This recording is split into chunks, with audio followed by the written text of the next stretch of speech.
Hello everyone, welcome to What If Issei Become the Strongest Being in Multiverse Season 1 Part 2. Before we start, please go support John 354 for writing that awesome fanfic. Now let's begin. This is the translated version I made. There will be some wrong he or she calling here because it's translated, so let me clear this. Issei is a male in this story. And all the girl characters are female. Chapter 26. Issei along with Seraphil were at the station saying goodbye to the rest. Irina. Issei, how long will it take you? Issei. I really don't know. Irina. I hope you come back soon, okay? Issei. I'll try. Hanu. I hope we meet again. Issei. I say the same thing, yesterday was a great day, thank you for everything. Hanu. Okay. When you come again I will show you more places. Issei just nods at him. Issei. Thank you for letting us stay last night, Yusaka. Yusaka. Okay. It was good to have more company. I hope you come back one day. Issei.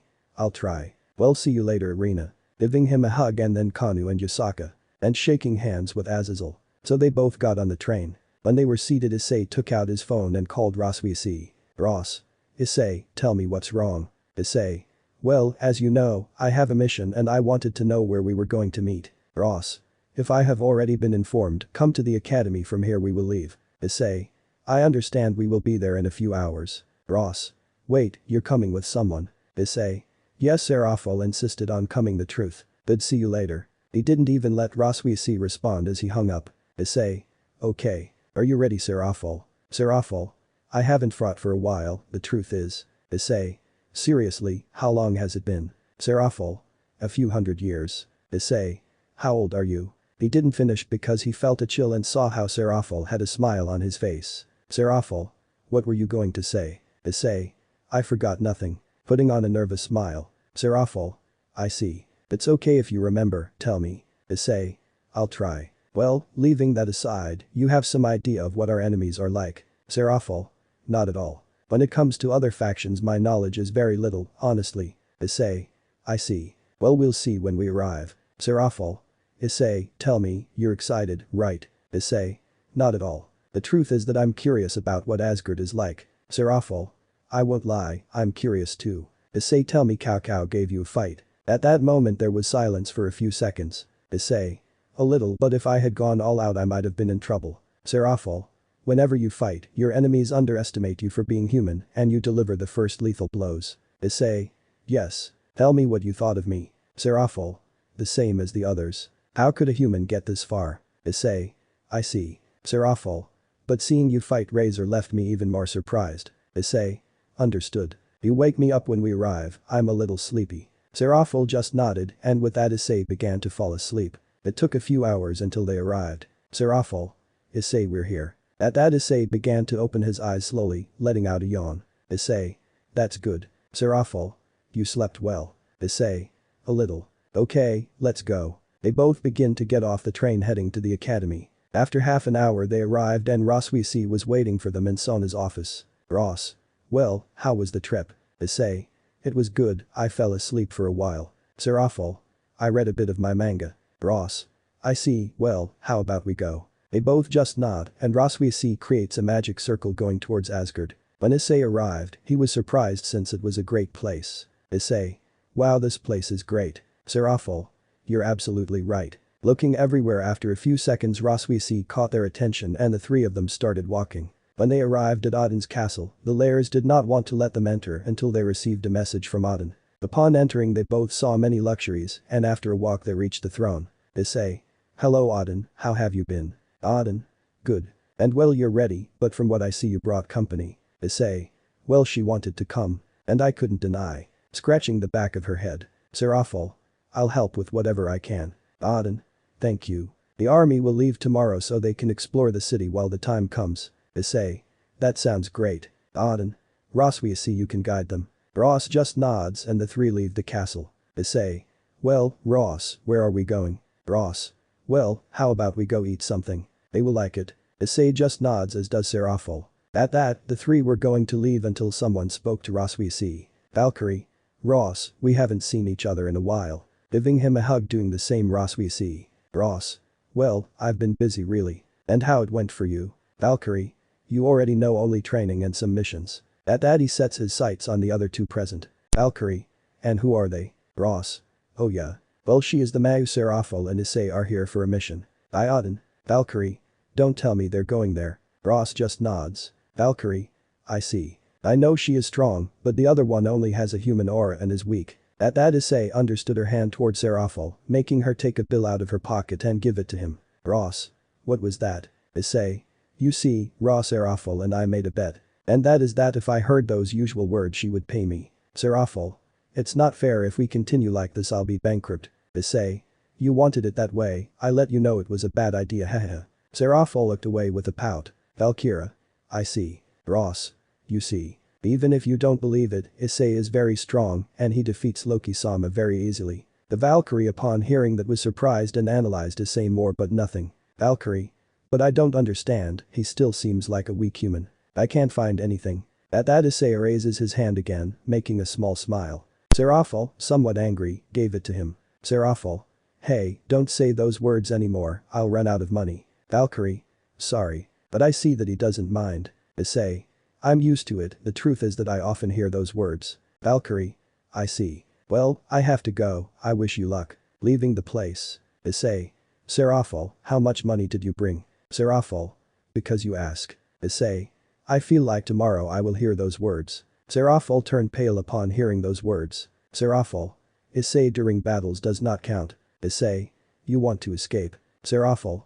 Of course not. Only in battle you have to be serious. Trying to put on a serious face, but Issei could see the nerves in him. Issei. Okay, in battles it doesn't count. At that Serafal let out a big sigh making Issei laugh a little. Issei. And you want to bet to Ross. Ross.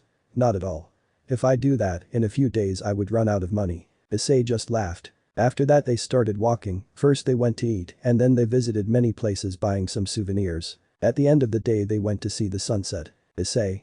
It's a beautiful place this Ross. Thanks for the tour. Ross. No problem. I'm glad you liked it. I really would have liked to go with you on that mission. Issei. It's better not. I don't want my friend to get hurt. With Serafal, well, she is somewhat insistent. Serafal. It's true. Don't worry Ross, we will come. Ross. I know. Issei. When you come back, you'll take us to eat again, yes. Ross just laughs a little and then nods. They continued talking about trivial things until they went to rest. The day came and they were both ready. In front of a large army heading to fight. Chapter 27. They were both looking at the large army. Issei. Wow, there are a lot of people, right? Serafal. Yes, but the more the better, so we can return faster. Issei. It's true. And well Odin. Odin. I can only tell you good luck and I hope you help my comrades. Issei. I'll do my best to get some of you back. Odin just nods. At that he stands near his army and gives a great speech making the great army scream with excitement. At that, the entire army went to the bridge and everyone began to cross the portal, the first being Issei and Serafal. They watched as Roswisi said goodbye to them. When they left the portal they saw a dark and frozen place. Serafal had a coat and Issei had his usual clothes. Serafal. Issei, why do you look so calm? Issei. No idea. I'm used to this I think. And why do you wear a coat if you use ice magic? Serafal. You're right but I have to get used to it, give me a few minutes. Issei just nods and the entire army begins to leave and they both approach the captain. Issei. Well, where are we going? Captain. Based on the reports we have received, we have to walk east and wait for A. He didn't finish speaking as everyone heard a loud noise and saw that many ice giants were coming in the distance. Issei. I think your information is wrong. Captain. Soldiers prepare. He said it shouting and the soldiers just got into position. Issei. I'll go first. Serafal. You'll be fine. Issei. Yes. See you later. Leaving the place. Captain. Your friend will be fine. They are very strong. Serafal. It'll be fine. As he watched Issei run towards the army. When he was about to arrive he saw how big some were and others were not. Issei. Wow, how big. And that he takes a big leap. Hitting the giant squarely in the face and falling dead on top of some soldiers. The soldiers of Asgard had their mouths on the ground upon seeing such a display. Serafal. Well, it's time. The captain came out of the chalk and gave the signal. All the soldiers screamed. Soldiers. By Asgard. At that all the soldiers went out to attack. Filling Serafal and the lead at great speed arriving at Issei. Serafal. I beat your emotion. Issei. I thought he was going to resist more. But hey, let's get serious. Serafal just nods and takes out her demon wings and starts creating ice spear. Hitting most of the giants and some smaller ones. The soldiers fought with the smaller ones and Issei with the giants. At that moment a different giant appeared giving a big breath, freezing some. Issei.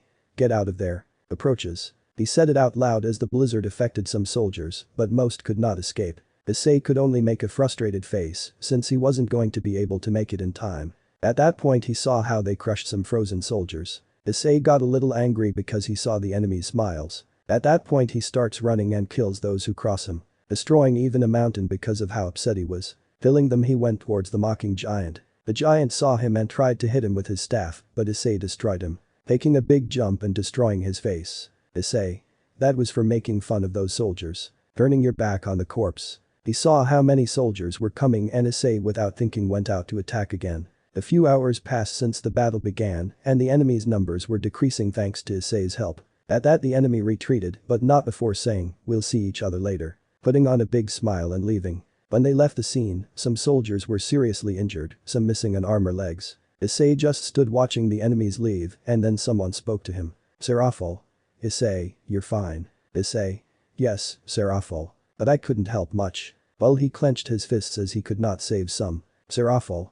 Issei, it's not your fault, you did what you could. That's how Issei wars are, there will always be losses. Issei. I know, but I promised Odin that he would help more. And there are times I think about those soldiers who had family waiting for them. Serafal. Don't torment yourself with that, Issei. You must go ahead. Issei. I know. And how are you? Serafal. As you know, I hadn't fought for a while and it was difficult for me at the beginning, but I managed it later. Just some minor injuries, that's all. Issei. I see you have to be careful and if you need help next time, tell me. Serafal just nods as the captain arrives. Captain. Thanks to the help of you two, the casualties were minimal, really, thank you. Issei. They still fell. Captain. But they fell with honor. Issei just nodded. Issei. And now what will we do? Captain. For now we have to wait for the wounded to heal and then leave since they will return. Issei. I know. And as I saw, they will come with everything for the next one. Captain. Yes. But you are amazing, you killed several with a single blow. Issei. It was the adrenaline. I feel a little tired since I have never fought for so many hours. Serafal. And it's understandable and you killed almost all the most powerful giants. Come on, I'll take you to your store. So Issei just nodded and said goodbye to the captain and they both started walking. Upon arriving at the store, Issei lay down and Serafal did the same, only in a separate bed. Issei. We will be companions. Serafal. Yes. It doesn't make you happy. Issei. You know my answer. Better rest since you must be tired. Serafal. I would tell you no. But I'll do it since I'm tired. Little by little he began to fall asleep. Issei just stared at the ceiling. Issei. Next time we won't lose many soldiers. Making a fist and raising it and seconds later he decided to rest too. The next morning he woke up and went to the captain along with Serafal. Issei. And there's the new one. Captain. For now everything is fine. Maybe they'll attack when we're distracted. Serafal. That's normal so you always have to have some guards. Issei. And what will they do with the soldiers who are missing an arm or leg? Captain. They will return to Asgard tomorrow since they cannot fight under those conditions. Issei. And they will send reinforcements. Captain. We can't communicate with Asgard so not really. When the injured leave we will send a report and they will send us help. Issei. I understand but why didn't the other gods come too? Captain. They had missions to do too and everyone was busy, but Odin-sama informed us before coming that when he returned one would come. Issei. I see. Days passed and nothing had happened. The soldiers had already recovered. Odin-sama was gathering more people to command. It was a somewhat cold night. Issei was in the tent sleeping. Just then the alert sounds and he gets up suddenly just like Serafal. They both see each other and leave the place. Issei. What's wrong? The captain couldn't say anything and just handed him the telescope. Issei takes it and sees it and is surprised since he saw sentinels coming towards them. Issei. There are more than last time. Captain. They beat us. We'll do the reinforcements before it comes, we won't be able to resist as much this time. The desperate Tantal said it and Serafal slaps him. Serafal. Calm down and get your men into formation. We will have to fight. The captain just nods and leaves shouting. Serafal. Issei, do you think we'll make it? As he grabbed Issei's hand. Issei. I don't know but let's do our best. Squeezing Serafal's hand a little. At that all the soldiers got into position. Issei. I wish you luck. Putting on a serious face and going on the attack. Chapter 28. Everyone was ready to attack, some soldiers were nervous since there were many of them and most of them were giants and looked strong. Issei. Serafal, be careful. She just nodded and Issei started running towards the army like last time. When she arrived she began to kill everything she came across, which were the smallest ones. Just then he saw a giant's hand coming towards him. Issei just put his hands in an axe and taking the hit. The giant thought he had killed him by removing his arm. As he did so, Issei jumped out, killing the giant. Meanwhile, the others were still standing. Serafal.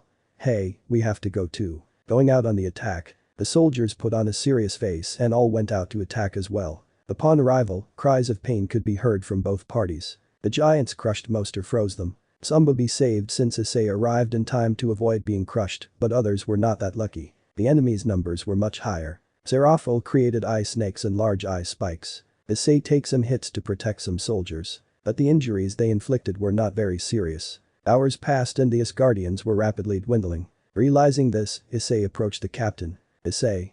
Captain, I want you to gather his entire army and leave. They are tired and can't take it anymore. I will stop them as long as I can. Captain. You're crazy, you won't be able to handle everyone. Issei. If I don't try I won't know. Just do what I ask please. The captain saw his soldiers and realized that they were already at his limit too. Captain. Okay, but we will send help. Issei just nodded and the captain began to call his soldiers. Serafal noticed and wondered what they were doing. She was hurt. Issei approaches him. Issei. Serafal, you must go with the others, I will stop them as best I can. Serafal. You think I'll leave you? You're crazy. Issei only got a little closer to him. Issei. I'm sorry. Serafal.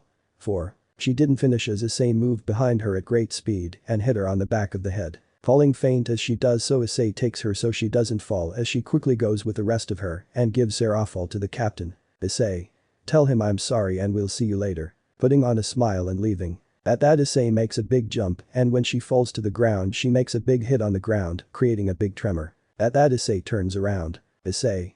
Now leave. She said it shouting at that, the capital just nodded and called the person in charge of the portal. Every little army that remained was filled. The giant came out of the smoke heading towards the portal, but Issei stopped him. The soldiers saw how many began to leave and headed towards the portal, but saw how Issei stopped them for her sake. Soldier. Thank you. Releasing a tear as he watched him fight alone. Like the other soldiers, the captain put up with it since he did it out of respect. At that the portal disappeared. And the giants gave a great shout. And one speaks. Giant. You damn. He was one of the leaders. Issei only put on a half smile. Issei.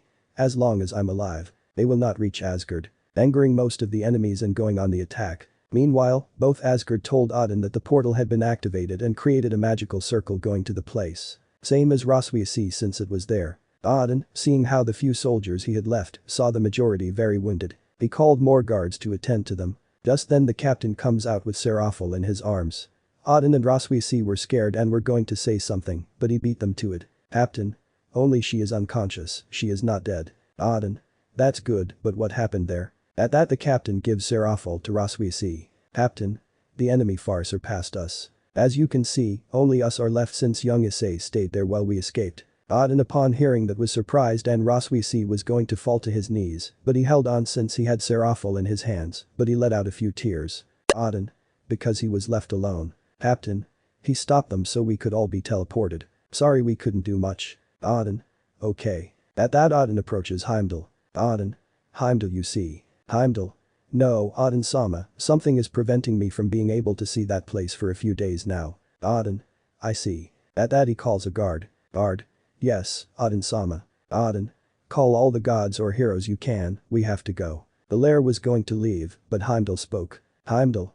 Odin-sama something is interfering and I won't be able to create the bridge to send you there. I have to find a solution, but it will take some time. Odin could only clench his fists because of how helpless he felt. Odin.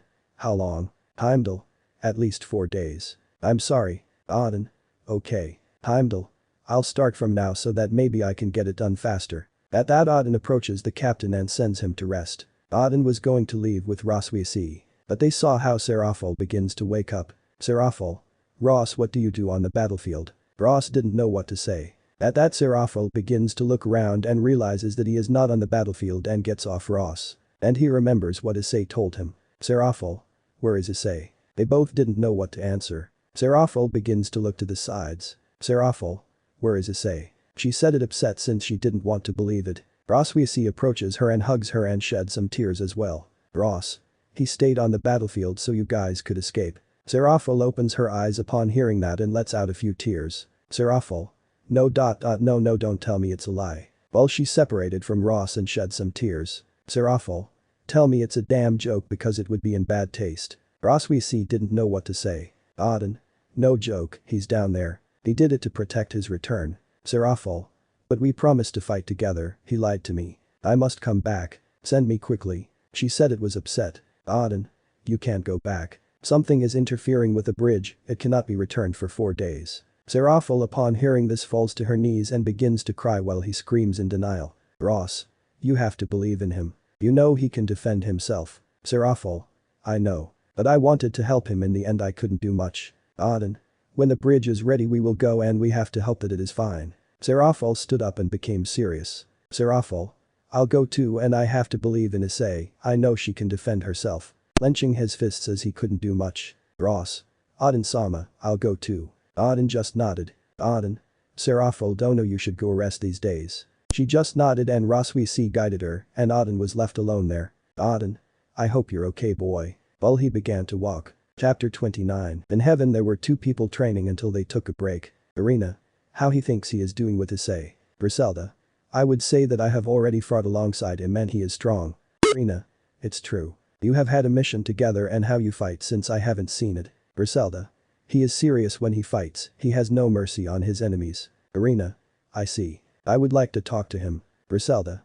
How about we call Serafal? And he tells us how the mission is going. Hearing that, Irina puts on a smile and nods. Griselda creates a hologram until seconds later someone answers. Griselda. Hello Serafal, how are you doing? Serafal.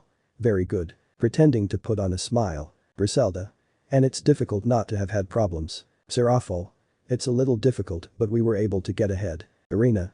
We can talk to Issei. Serafal was silent for a while. Serafal. He is talking to the captain since they are planning something. Griselda.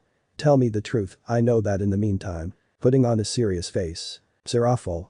But it's true. Griselda. I know you're faking a smile. I didn't say anything before because I thought it would be something else. Now tell me what's happening. Serafal. Issei. Just a few tears, the 2 girls were surprised to see her. Irina. What happened? She was already starting to get scared. Serafal. Issei stayed on the battlefield while Auden's army retreated and he knocked me out so she could leave too, since she was a little tired. The 2 angels were surprised to know that. When Irina found out seconds later, she fainted and Griselda didn't know what to say. Griselda.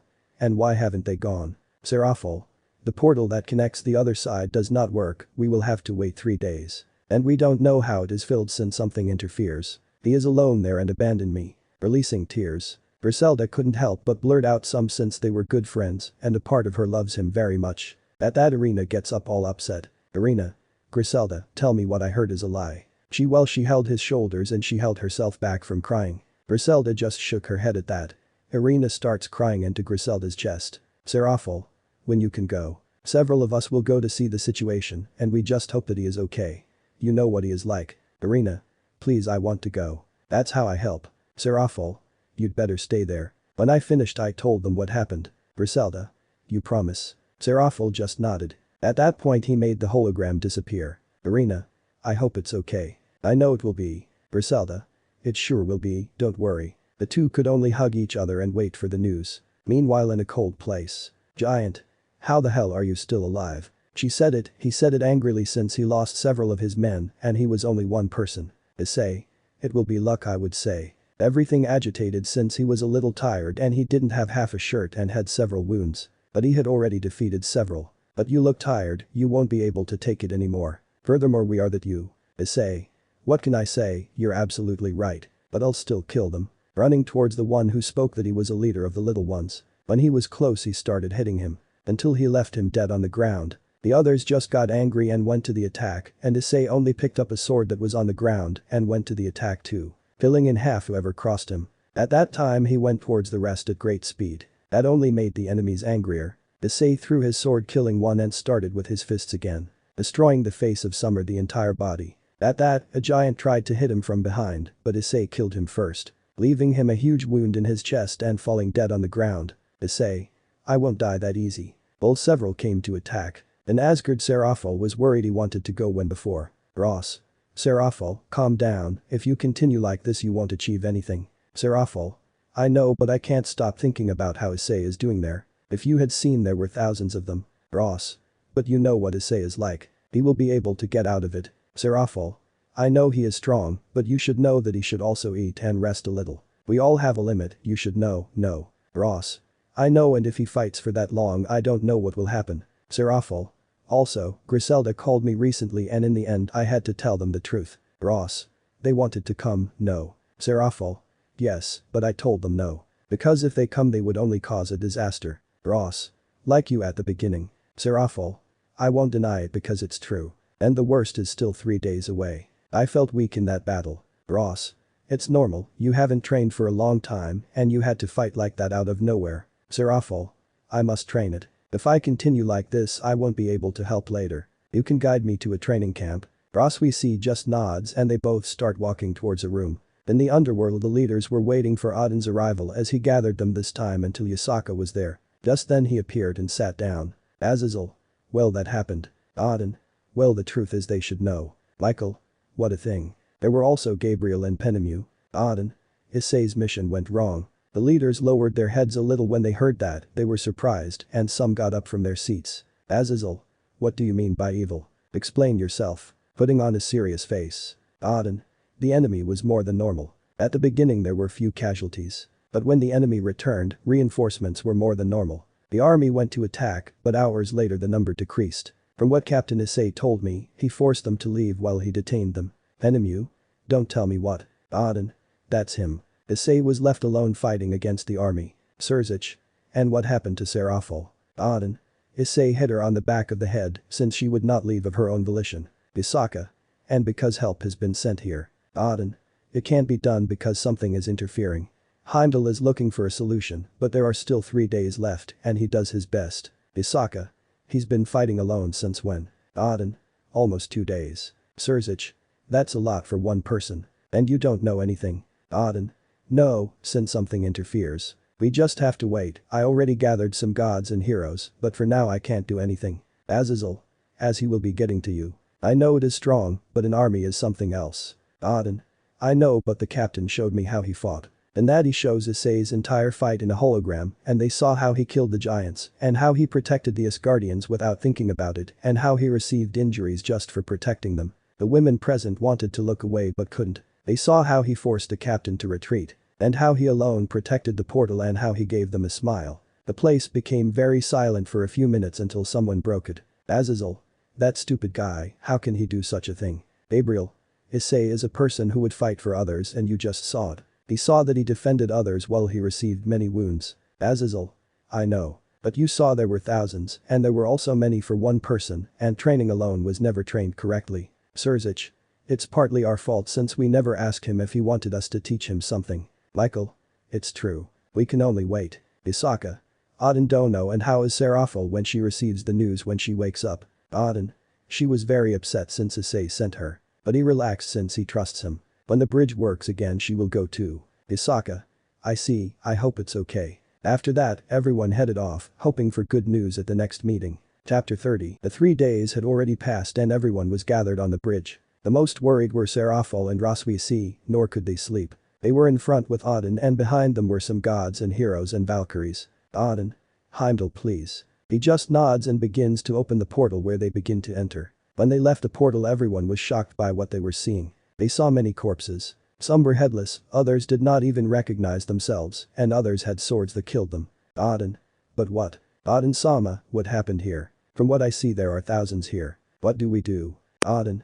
Be alert. We don't know what happens. Everyone nodded. The 2 girls were more worried, they were afraid that Issei would be there too. After walking for so long among so many corpses, some were surprised and others felt like vomiting from such a massacre. After walking for so long everyone's eyes widened when they saw a large mountain of corpses. And they were more in shock when they saw another person up there. But they saw that she was all hurt. They saw how he staggered and fell from the mountain when Serafal came out at great speed and managed to catch him. She saw many cuts and burns. At that Issei opened his eyes a little. Issei. Some escape. He could not continue as he was very tired and fainted. Serafal. Issei arrests. It's your turn to do it. Releasing a tear as he saw that he was still alive despite having so many injuries. Auden approaches alongside Issei. Auden. How is it? Serafal. He's just very tired. He just said that some escaped and fainted. Ross. It must be because he fought almost 5 days alone. Besides, he hasn't eaten in days, and while asleep he remembers that he is human. Serafal. It's true. But if Issei had listened to you he would have charged me. Letting out a light laugh. Auden. You guys look around. The others just nodded and left. At that point a doctor arrived and began to heal him. Doctor? He will be fine, he just has these injuries. The truth is that it surprises me that he is still alive. Serafal. He is a very difficult person to kill, honestly. Doctor? We must take him to a place where he can rest. We must provide him with protein so that he can wake up. Auden.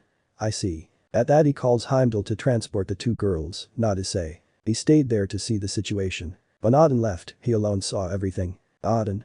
But how did you do all this, boy? You leave me more and more surprised, not even I would have achieved all this. Releasing a sigh. The 2 girls arrived quickly. They went to the hospital to be treated. When they did so, they both stayed to take care of him. Ross.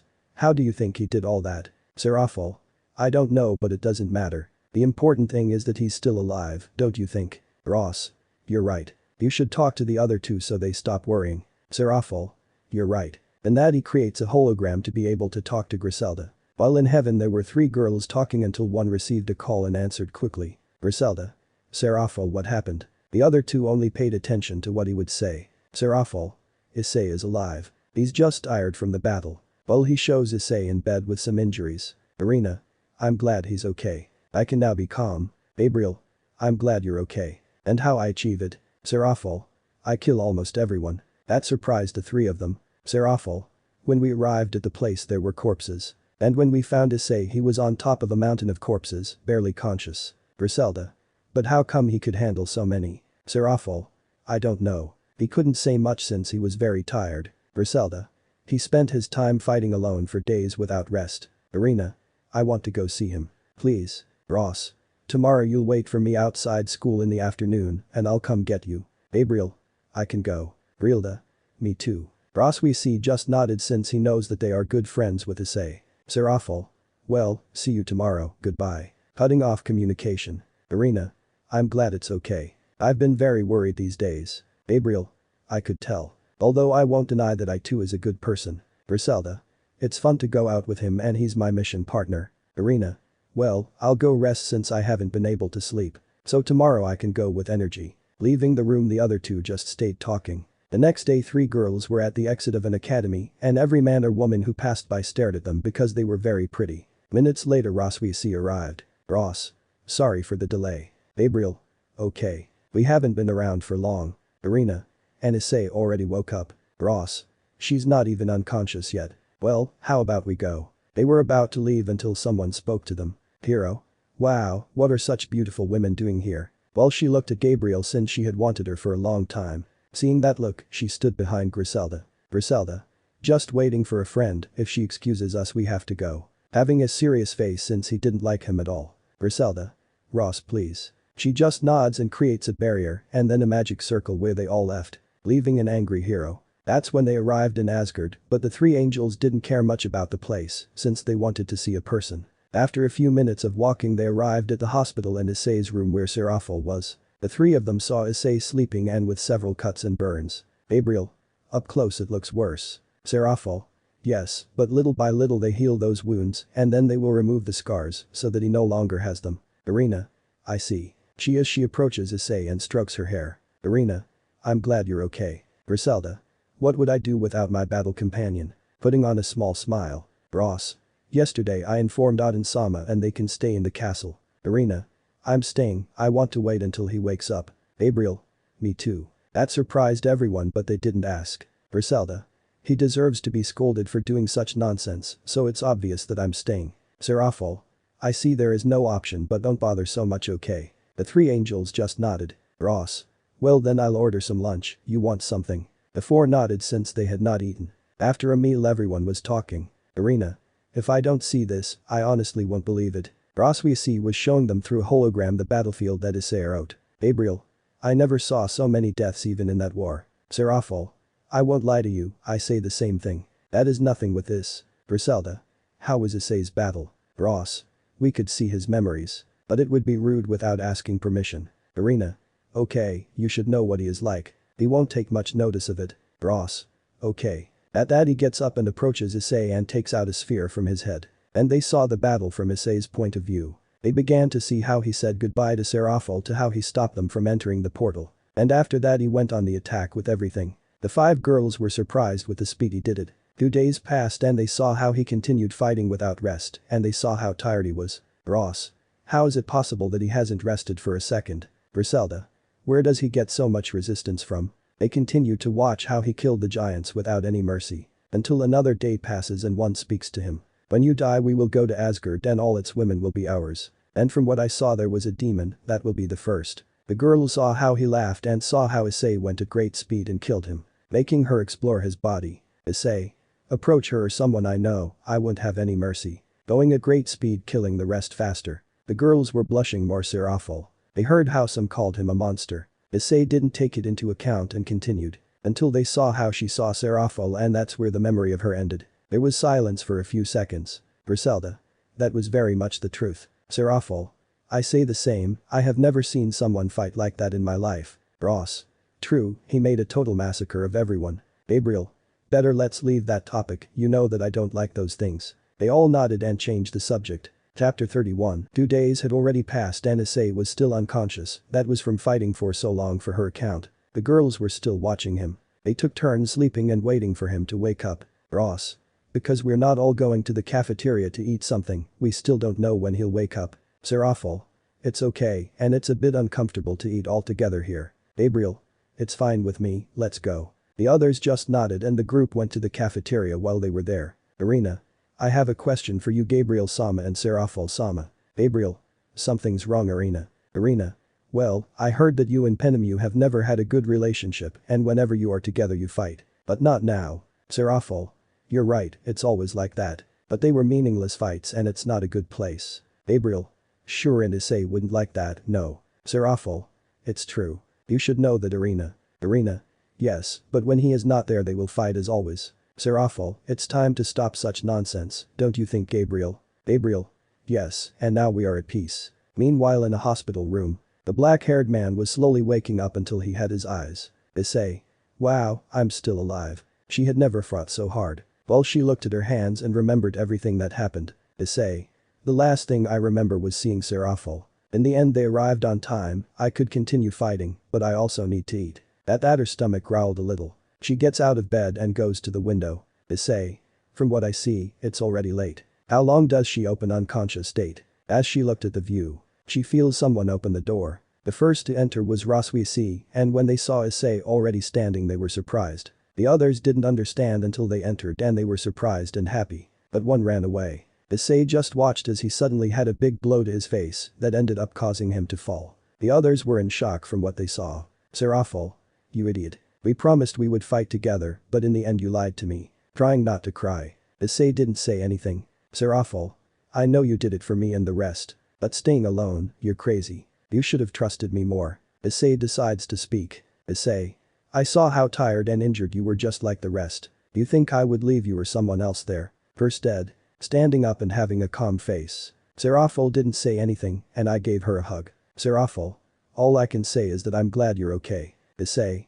I see. Issei notices that there are more people and smiles at them. The others approach and Seraphol moves away. Irina.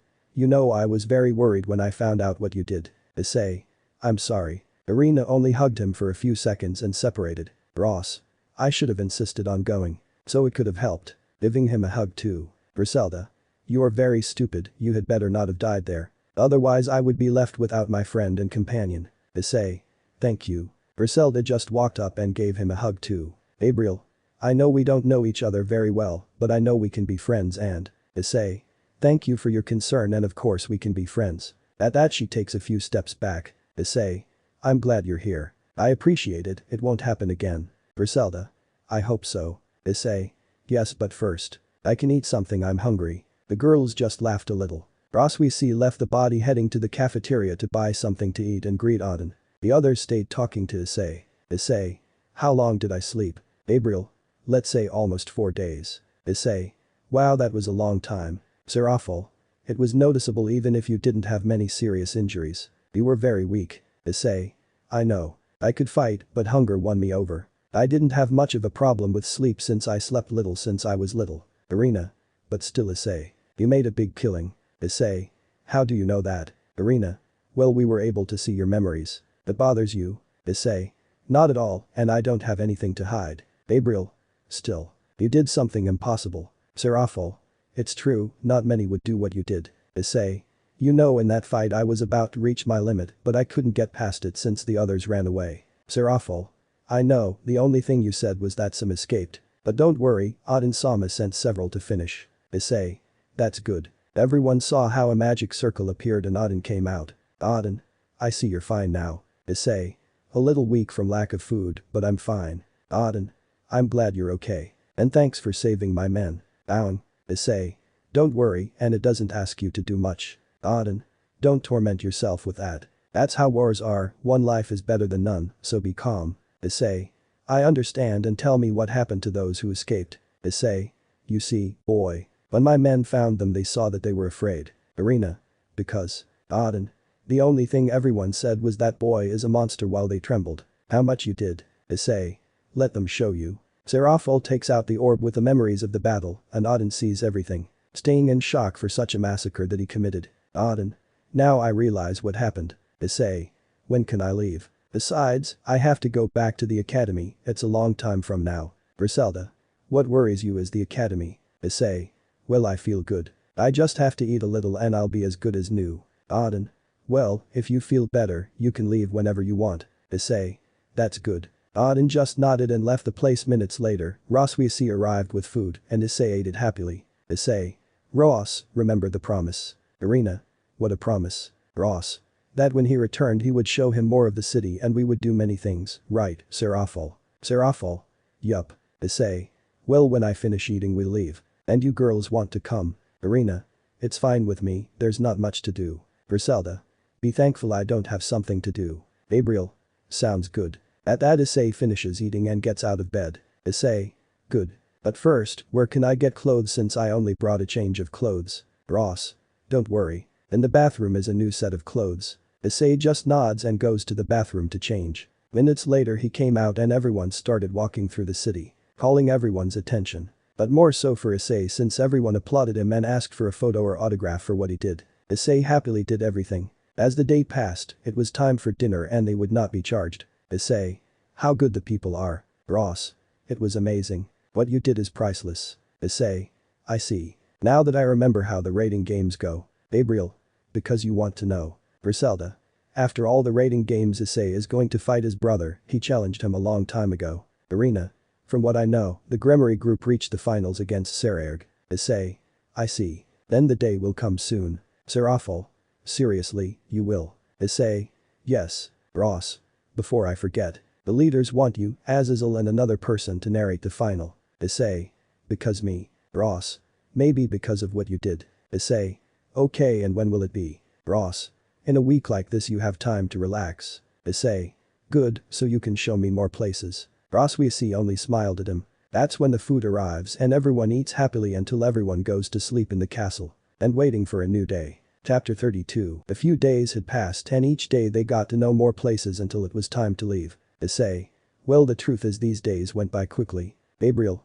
I have never had so much fun. Serafal. We would have continued, but soon it's the rating game and Issei has something to do. Issei. You guys can stay. Arena. Of course not. Ross. Well, everyone is ready, it's time to go. Everyone nodded and left in a magic circle, appearing in the underworld in a room where the other leaders were. Issei. Hello, how are you doing? Isaka.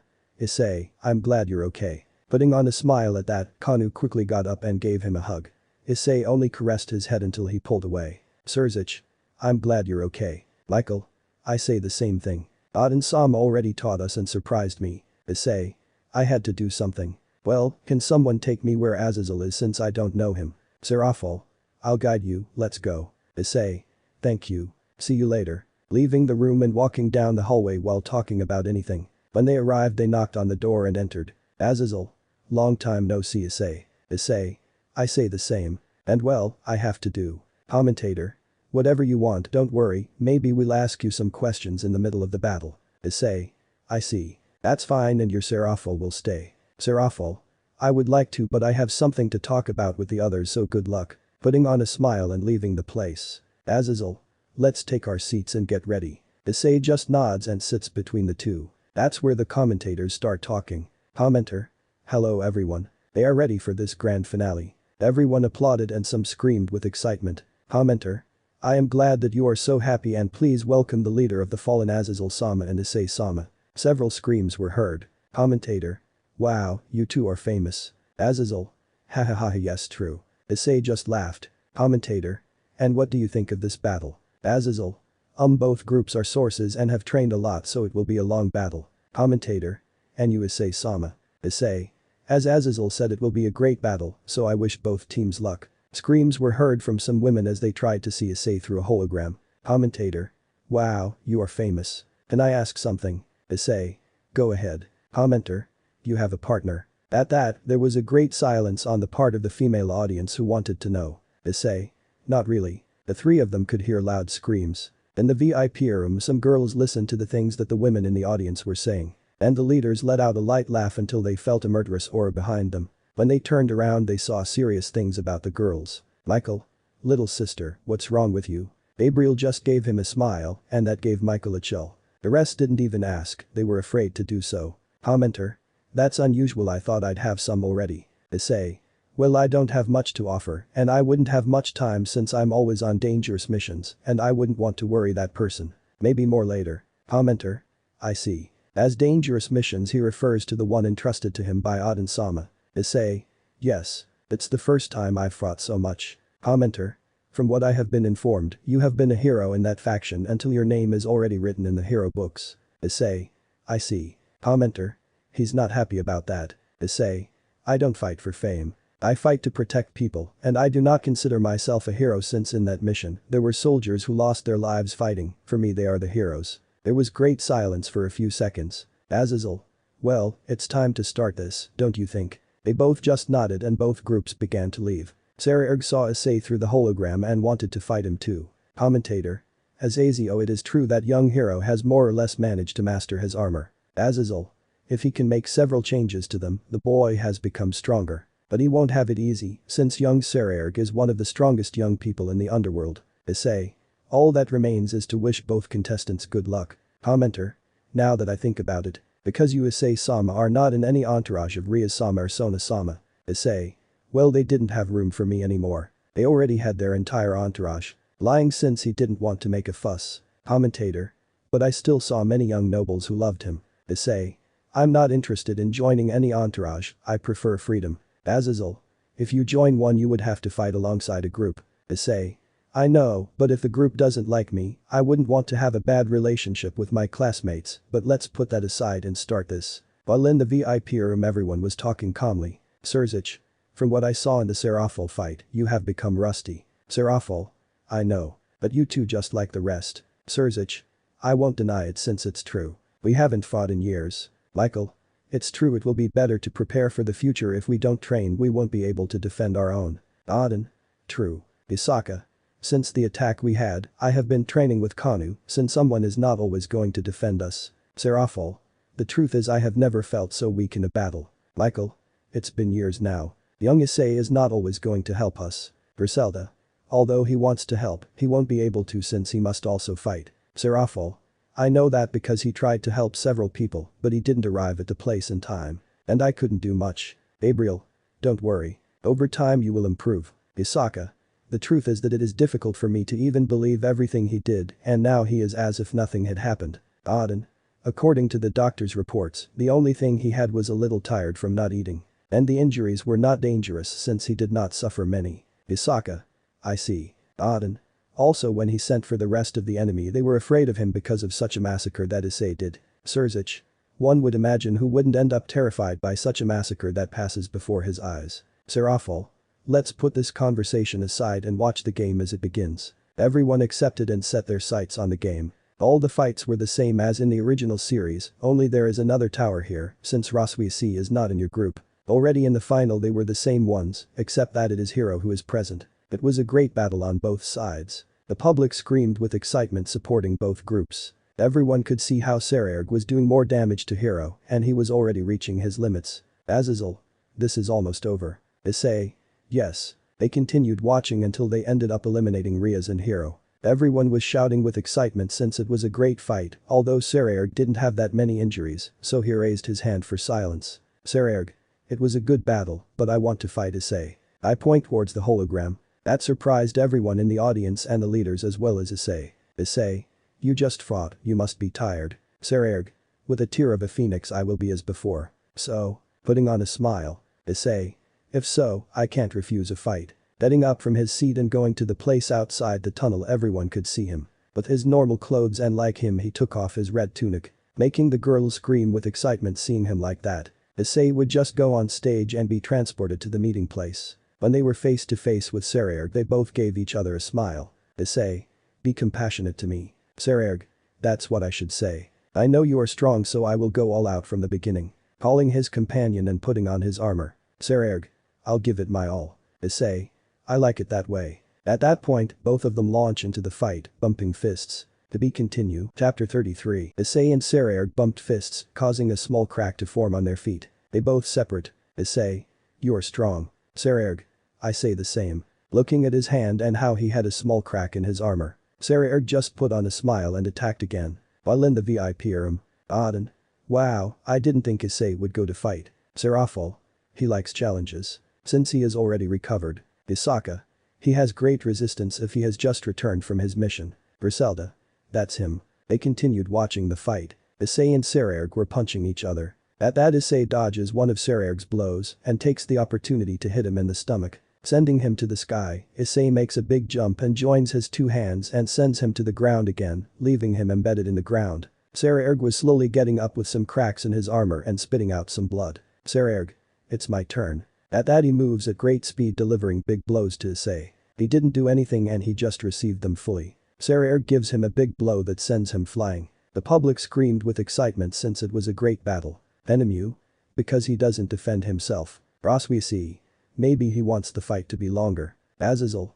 Getting beaten up. Nobody said anything and they continued watching. Then they saw how Issei fell from the sky and how Sarajevo took a big leap and how he used his leg and sent him back to the sky. As Sarajevo fell, he put on a smile, believing that it was already over. Seconds later Issei falls on his feet, surprising everyone since she looked as if nothing had happened. At that Sarajevo moves at great speed and wanted to hit him in the face. Issei.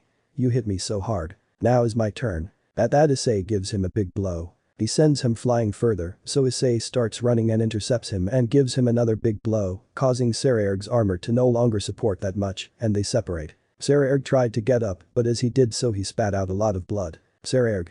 I can't take it anymore, you won. Issei. You put up a great fight, I admire you. Sarajevo just put on a smile and sat back. Issei was about to leave, but Sarajevo spoke to him. Sarajevo. Because you held back so much. Issei was silent for a while. Issei. I gave everything I could. Thus leaving the place and Sarajevo just closed his eyes since he was very weak. Issei, upon being teleported again, heard many screams. He didn't take much notice of it and he left the place when he was walking through the tunnel someone spoke to him. Ravel. Hello, Issei-sama. Issei. Hello. Ravel. I already forget, right. Issei. I'm sorry. Scratching the back of his neck in embarrassment. Ravel just let out a sigh. Ravel. My name is Ravel Phoenix. Issei. Oh, I remembered, you're that girl, the sister of the one who attacked me at the academy. Ravel. That's right. Issei. And tell me what you need from me. Ravel. You see. You have done many things and well I wanted your autograph. Showing him a notebook. Issei just put on a smile and took it and signed it. Ravel. Thank you. You have done many more things with that Asgard thing. I admire him. Issei. Thank you. At that Issei takes off your red tunic, leaving him only with his black shirt. And he gives it to Ravel. Ravel. Because he gives me this. Issei. You are one of the first people to tell me that. I know that's not much, you can vote for it or whatever you want. Ravel. I'll take care of it and thank you for giving it to me. Putting on a smile. Issei just stroked his head and then left the place. Minutes later he arrived where the leaders were. Surzich. Issei you put up a great battle. Issei. He was someone very strong. Hanu. But he was great. Issei just put on a smile. Griselda. Issei, what did you do with your shirt? Issei. Oh that. I gave it to someone. Roswisi. To whom? Issei. To a girl named Ravel. At that, all the men in the room felt great fear since the girls expelled a murderous aura, the only one who did not feel that was Issei. Michael tried to grab Gabriel's hand, but she wouldn't let him. Azazel. Issei Aaron. She said it screaming. Issei. because. Confused since he didn't understand anything. At that all the girls stopped expelling their aura as they remembered that they couldn't hurt Issei. Serafal. It's not like that for nothing, Azazel. Having a big smile, Azazel saw that smile and was scared and nodded quickly. Arena. Good. Issei, what do you think about celebrating your victory? Issei. Sounds good. You're not coming. All the girls nodded and so did the leaders since they didn't have much to do. At that point everyone went to a restaurant and talked quietly until someone asked me something. Gabriel. Issei, can I ask you something? Issei. Yes. Briel. What did young Sererg mean when he said you held back? At that point everyone stopped talking and looked at them since they had that doubt too. Issei crossed his arms and closed his eyes to think. Issei. I don't know. He said it like it was nothing. Gabriel. Issei, I know you're lying, tell me the truth. At that Issei lets out a sigh. Issei. He is a very strong person, but when he hit me I didn't feel anything. Roswisi. That's why you let yourself get hit a lot. Issei.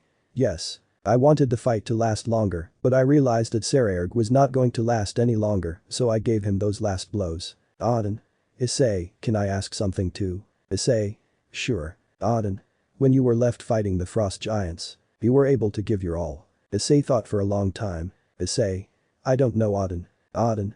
I see. The only thing you had when we found you was that you needed food because your injuries were not that serious. Issei. I managed to dodge several attacks. Enemu. You look very calm. I saying all this. Issei. Well, I can't say much since it's the truth. Plus I would do it again. I would give my life to save my friends. Serafal. You're crazy. Issei. Maybe a little but it's true. If one day you are in danger like that time, I would do the same with Griselda since I have missions with her. Griselda. And you think I'll leave you alone? Issei. I know you won't. But if someone accompanies us, I will force them to take you. Like when Ross accompanied us. Griselda. If you do such a stupid thing one day, I will never forgive you. Arena. I say the same. All the girls nodded. Issei. As long as everyone is still alive it doesn't matter. Putting on a smile. Issei.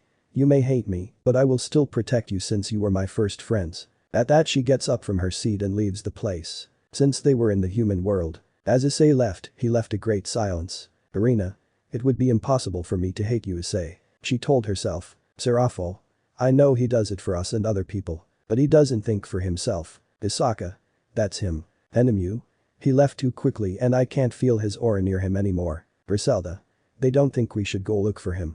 It's not good for him to be left alone, he's been like this for a long time. At that all the girls nod and go up to Yasaka and Penemu since they like to say. Leaving only the leaders. Chapter 34. The girls upon finding Issei saw him sitting on the ground watching the stars, they were about to get closer, but they heard him speak. Issei.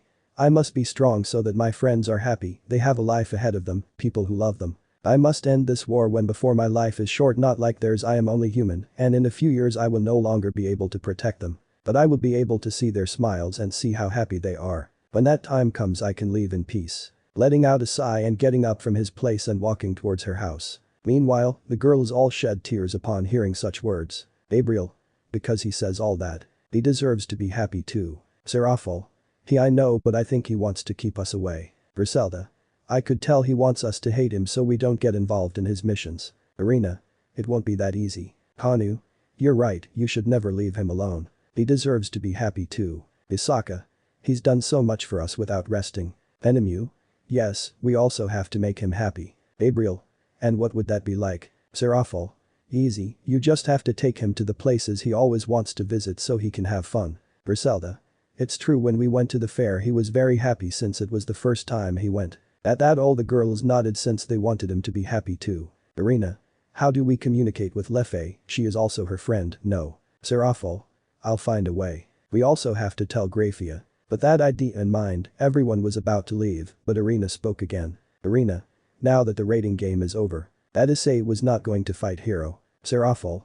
That's true, so you guys make the plans. I and the others have to set a date for that meeting. The others just nodded and everyone went to his house. One day passed and Issei was at the academy since he had not been informed of any mission. In the underworld the leaders were gathered to discuss Issei's battle against Hero. Auden. Then it will be in 10 days so the Securite prepares. Surzich. I think he will want to do it sooner. Azazel.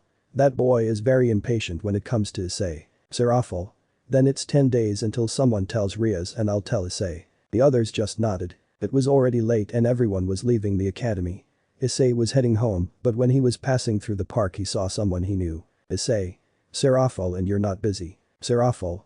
You see, there is already a date to tell you when your meeting will be. Issei. And when would it be? Serafal. Within 10 days. Issei. I see, I'll be ready for that day. Serafal. Tell me, Issei, do you want to go to dinner with me? Issei. Sure, come on, I have nothing to do for now. They both head towards the restaurant. Meanwhile in the occult club all its members were talking until a magic circle appeared. Grafia leaving him. Riaz. Grafia, what brings you here? Grafia. You have a letter from the leaders. Giving him the letter and leaving at the same moment. Riaz was surprised when she saw the letter. The Keno. What does it say on it? Riaz. It's the date of the battle that hero will have. Hero. That day finally arrived and tell me when it is. Riaz. Within 10 days. Hero. It's a long time, maybe they want the useless guy to prepare. Greg. Maybe it was for you to do it. Hero. Since that humiliating defeat against Sererg you know that I have trained and can now use all the transformations without much difficulty. Greg. I'm just telling you. Kaneko. He's right, you should train during this time. Hero. Fine, I'll do it. Riaz, you would tell Sona. Riaz. Well, I'll tell him to give you these days. That's how you go about everything that day. Humilo just like he did with us. Hero. Rest assured, that day I will give him such a beating that he won't be able to get up from the ground. Tiba, I want you to help me with swordsmanship. Tiba. Rest assured. Hero just smiled since he had been waiting for that moment for a long time. Meanwhile Issei was having dinner with Serafal. Serafal. Issei, after that meeting, I want us to go camping with the girls. Do you like the idea? Issei. It sounds great, never and gone. Putting on a big smile that Serafal liked to see. Serafal. Could you give me Lefei's contact so I can let her know since she is also a friend of yours? Issei. Yes, but you already know she is a criminal, you won't get into trouble. Serafal. Not at all. No one will know exactly you and the others. Issei. Okay. Giving him number. After a few minutes of talking and finishing dinner, they both went their separate ways. When Issei arrives, he lies down on her bed. Issei. I will not have mercy on you, hero, I will be fair when fighting with you. Clenching his fist and having a serious face. The days passed and during that time Issei continued going to the academy and in the afternoons he practiced some moves that were some new fighting styles. While Hero increased his resistance with the balance breaker, he became stronger and faster with each one of them. And with Kiba's help he became better with his use of the sword. When the announcement was made of such a battle that would be between the Sekir'Yuutei and the hero who helped Asgard, many people bought their tickets and were instantly sold out. When Lefei found out through Serafal, she was a little happy since she knew how Hero hindered Issei. A few hours before the meeting, Vali's group was ready to go on a mission for exactly one person. Arthur. Lefei, we're leaving, hurry up. Lefei. I won't go. Arthur. Why not? Lefei. Soon it will be Issei's battle against the Sekir'Yuutei. Those present were a little surprised when they heard that. Ali. They are not brothers. Lefei. Issei's brother always wanted that battle. And it will start shortly and I want to see it, so you guys go. Hiroka. You're crazy, why you didn't tell me before? I'll see it too, you guys go. Taking a seat near Lefei. The boys didn't go in the end since they also wanted to see her. Lefei. And your Vali, why do you stay if you don't like Issei? Ali. Shut up. Lefei. And you Office-sama. Office. I'm a little interested in how you know, so I want to know how it will go. Hiroka. This is exciting, I'll finally see Issei fight. The thing about Vali doesn't count since Issei knocked him unconscious with a blow. Letting out a laugh, Vali got a little angry upon hearing that. Lefei. Please don't fight here, okay? Hiroka. Okay. Meanwhile in the underworld the stadium was already full and there were still 2 hours left until the match. Riaz and her group were already in the underworld and saw that several people supported the Sekir'Yuutei. Seeing that, she was happy. Riaz. You're ready. Hero. Like never before. These days were useful to me for something. The Keno. Finish him off. Meanwhile Issei was at her house. And that's when Serafal arrives. Serafal. It will start shortly. You're ready. Issei. Sure. Serafal. You will hold back. Issei. I don't know. But hey, we're leaving. Serafal just nods and with that she teleports with Issei towards the underworld. The factions that were allies watched the meeting from their homes. In Asgard everyone supported Issei as their hero. In Kyoto it was the same since he saved his leader and in the other 3 factions there were few. Hours passed and the presenter was in the middle of the stadium. Presenter. Are you ready to see such a match between the Sekir'Yuutei against the hero of Asgard? The entire audience screamed with excitement and several also did so from their homes. Present. Let the 2 fighters enter. At that point they both start dating. Chapter 35. Everyone saw Issei enter with a black shirt and katana on his waist. Many girls screamed at how good Issei looked. They also saw Hero enter with his armor on, only without the helmet. In the VIP room. Azazel. I take it to another level. Riaz. She has become very strong in this time, so she was able to change her. She said it with pride. Sona. I can tell, she has a great aura. Issei won't stand a chance against him. Serafal. Don't speak before the battle starts, Sona, we still don't know the result. Hanu. This will be exciting. Isaka. Yes, daughter, we have to support Issei. Griselda. You have to win, Issei shows who you are. Zenobia. Because you support him. Griselda. I have seen her strength and I know she will fight. Braswis. It will start shortly. In the combat arena. Both brothers were face to face. Hero. Are you ready for your humiliation, little brother? She said it with a big smile. Issei. Give everything you have. When he finished saying that, he separated and walked back, leaving Hero a little upset. With Lefei. It will begin. Kuroka. This is exciting, I see that the Sekiryuite has become stronger, you must improve Bali. Ali. Changing the armor a little doesn't make it a big deal. In the battle. Presenter. Well, I wish you both the best. At that he disappeared and the fight took place with Issei. Hero activates his knight armor and a great speed went against Issei when he was in front of him, he changed to his tower armor, giving him a big blow to the stomach, sending him flying, leaving him embedded in the wall. Several were surprised at how easily he did it, several already considered Hero to be the winner. At that moment, Issei came out of the smoke. Issei. So improved. At that Issei also moved at great speed, hitting him in the stomach, destroying half his armor and sending him flying away. At that Issei goes at great speed towards where he was going to fall and gives him another blow, destroying the rest of the armor and leaving it embedded in the wall. Many people were screaming with excitement and others were surprised. In the VIP room. Azazel. Wow, with just 2 hits I destroy his armor. Serafal. Issei didn't waste any time either, he was also training. Riaz. It's still not enough. Watching as Hero got up and activated it again. Hero. This time it won't be that easy. At that he goes towards Issei at a great speed just like Issei. While running, Hero took out Ascalon and Issei took out the katana from him. Both clashing swords at great speed. Arthur. He knows something about a sword. Lefei. Issei knows almost everything. He learned it on his own. Office. Interesting. As they watched the fight, they both clashed swords, but then Hero destroys Issei's katana. Since his was normal. Hero, seeing that, gives him a big kick that sends him flying. Riaz. Like he's going to beat him with a common sword. Griselda. Issei doesn't really like swords, that's why she uses normal ones. Hero ran towards Issei with Ascalon was about to tell him about her neck, but Issei grabbed her with his hand. Drawing a little blood, but that was nothing. At that he kicks him and sends Hero flying, also causing him to spit out a little blood. At that Hero gets up and goes to attack, but Issei intercepts him, picking him in the chest and sending him flying again, but Hero got up again and went to attack. Issei crouched down and kicked him in the face, causing the blow to destroy his helmet and spit out a lot of blood. The audience screamed with excitement when they saw everything. Kuroka. That must have hurt. Iku. Yes, I'm afraid of fighting that guy. Hero gets up from the ground wiping the blood off of him and saw Issei standing with a serious look. At that he activates the promotion queen and charges with all his guns. Gabriel. That's going to kill him. Riaz. Everything counts. Some girls were worried. Issei was still standing and he saw how a large attack was coming towards him. At that he puts his fist back, completely destroying the power commanded by Hero, leaving everyone surprised since he was able to destroy it. Nobody could believe it. Issei without wasting time runs towards Hero and hits him several times, destroying his armor with each blow. Greg. Hero, the armor won't hold up anymore. Hero angrily uses a dragon shot to get away from Issei. As his armor slowly repaired. Kuroka. That was great. Office. Yes it was. Iku. I don't think you can ever get revenge on him, Vali, hahaha. Vali was upset, but he knew that Biku was right, he was not on his level. In the VIP room. Enemu. That was surprising. Arena. He also did that when he fought against Cao Cao. Serafal. I told him not to do such nonsense again. He had to hide it. Hero was upset even so he went to the attack when he was about to arrive where Issei received him with some blows, destroying his armor completely. Isaka. What a good move. Arena. In the afternoons he practiced various fighting styles. Hanu. You've seen him train. Arena. Just once. But then not since he didn't want to bother him. At that point they continued watching the fight. Hero. Drake, give me more power. Greg. I can't, you don't have much left. The armor is badly damaged from so many hits. Hero just gritted his teeth because he was so upset. Hero. I have no other truth. Greg. Don't do such a stupid thing. Hero paid no attention and began to chant. Hero.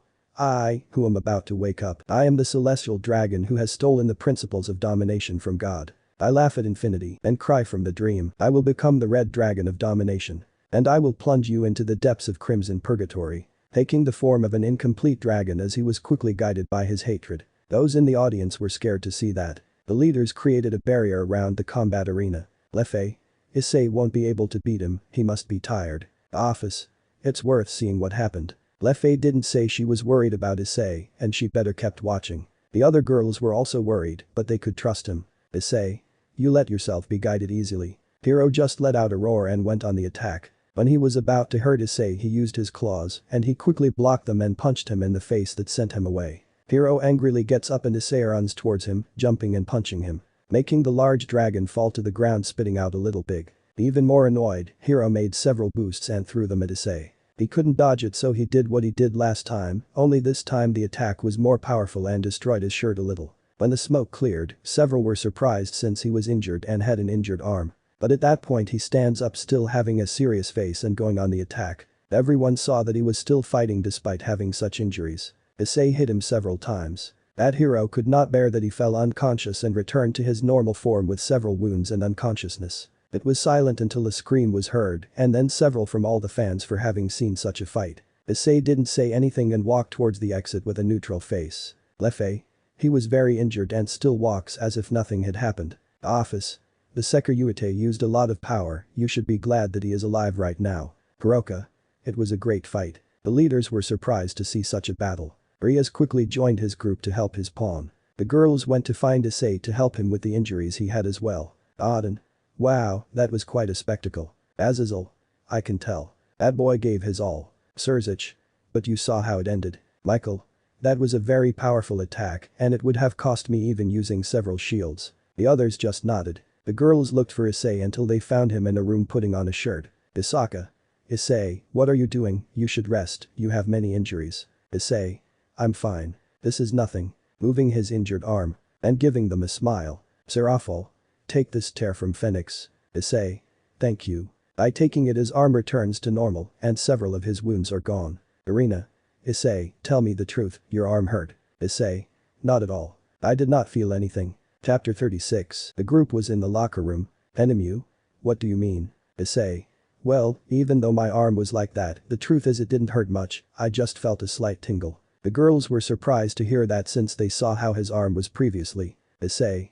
How about we go? I'll buy dinner. Giving the girls a smile, they just nodded and returned to the human world. They went to a restaurant and celebrated the victory.